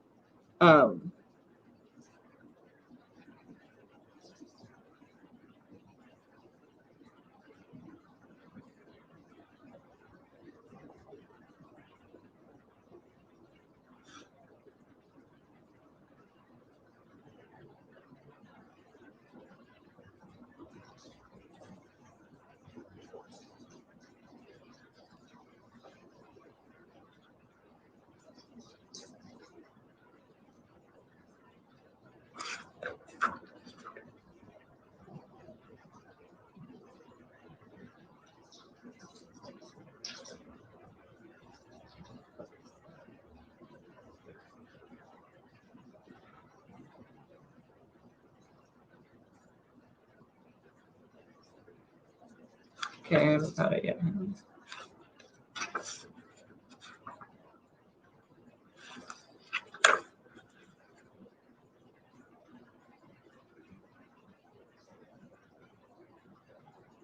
Okay, this is it. It's Pluto conjunct Neptune, okay? Okay. This transit signifies a period of very deep inward transformation that will be reflected in changed ideals, goals, and many other aspects of your worldview. You may also work harder than ever to bring about in reality an ideal that you have held for years. However, you will have to give up a great deal to accomplish this, and you will not receive much ego reinforcement at the time, even if you are successful. You will find it necessary to question very deeply many beliefs you have held as a matter of course all your life. You may become disoriented as you discover that you have been living under illusions, but at least you will not be alone, for this is one of the transits that affects everyone in one age group at about the same time. In fact, the need to change your ideals may come through your peer group. It would be a good idea to discuss this with someone who is much older or younger who is not suffering the effects of this transit in order to get a better perspective on what is happening to you. If you begin psychotherapy now, which is quite possible, you should not choose a therapist of your own age. While he or she might understand you, he cannot give you a different perspective. Many elements of your life, relationships, job situations, places, may pass away now, but this is only a reflection of the profound changes taking place within you. After this transit is over, you may find it hard to recognize the person you were before. Whatever you choose to do, it would be a good idea to study a subject that will give you greater understanding about your life. Astrology, the occult, metaphysics, or even depth psychology might serve this purpose. But don't get lost in abstractions. Make sure that what you learn has real consequences in your everyday life, because you have great needs there that should be met. Also, your studies should give you very deep understanding. Nothing superficial would be helpful to you at this time. Would help at this time. Okay, nothing superficial would help you at this time. So yeah, it's telling you, I'm going through the same thing, and let me tell you, it's confusing as fuck. So I can understand you, but I can't give you a different perspective because we're going through the same shit. So I'm just saying, I thought you should, know that that's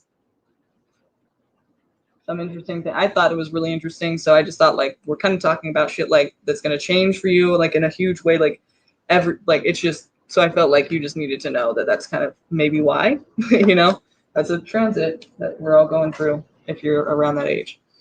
So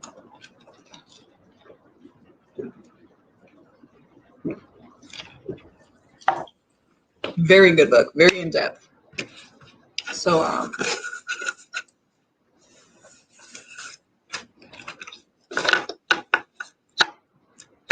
well, we love you, Samiha.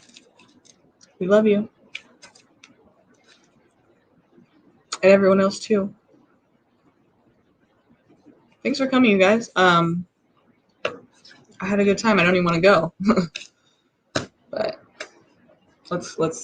we should all go eat or something. I don't know. You're like, what? But yeah, I really enjoyed this live, you guys. I'm glad I did this, and I'm glad you guys are here with me to do this. Thanks for being here. Thanks for talking. I always enjoy talking to you guys, so it's fun, and it's, you know, we learn a lot. We're there for each other, so it's good. I like it. I like that. Let's never stop doing that, okay? So, hi, Crazy Tempest. Hi, Amanda. Thank you for being here. Time for this lion to hunt and gather. Peace. Have a good day, you guys. Have a good night. Bye, Miss L. Thank you. And thank you to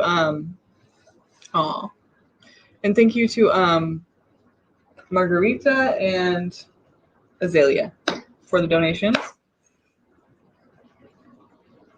I think those were the ones, right? There wasn't somebody else, right? I think that was. If I'm forgetting somebody, I'm sorry. I do appreciate it. Thank you. Remember what I said about usernames? I kind of just, it's hard to remember all of them, but I'm pretty sure those were the ones who did. But okay, either way. Thank you to everybody. Thank you to everyone that's here anyway. You know, it doesn't matter what you did, or even if you didn't say anything in the chat. I just am grateful for you guys, and I really hope you guys are going to be okay. And, you know, because we're all kind of like a community, and I really enjoy that. So couldn't do this without you at all. So thank you. So have a good day, you guys. Go be freaks somewhere else. No, okay. All right, bye. See you guys later, okay?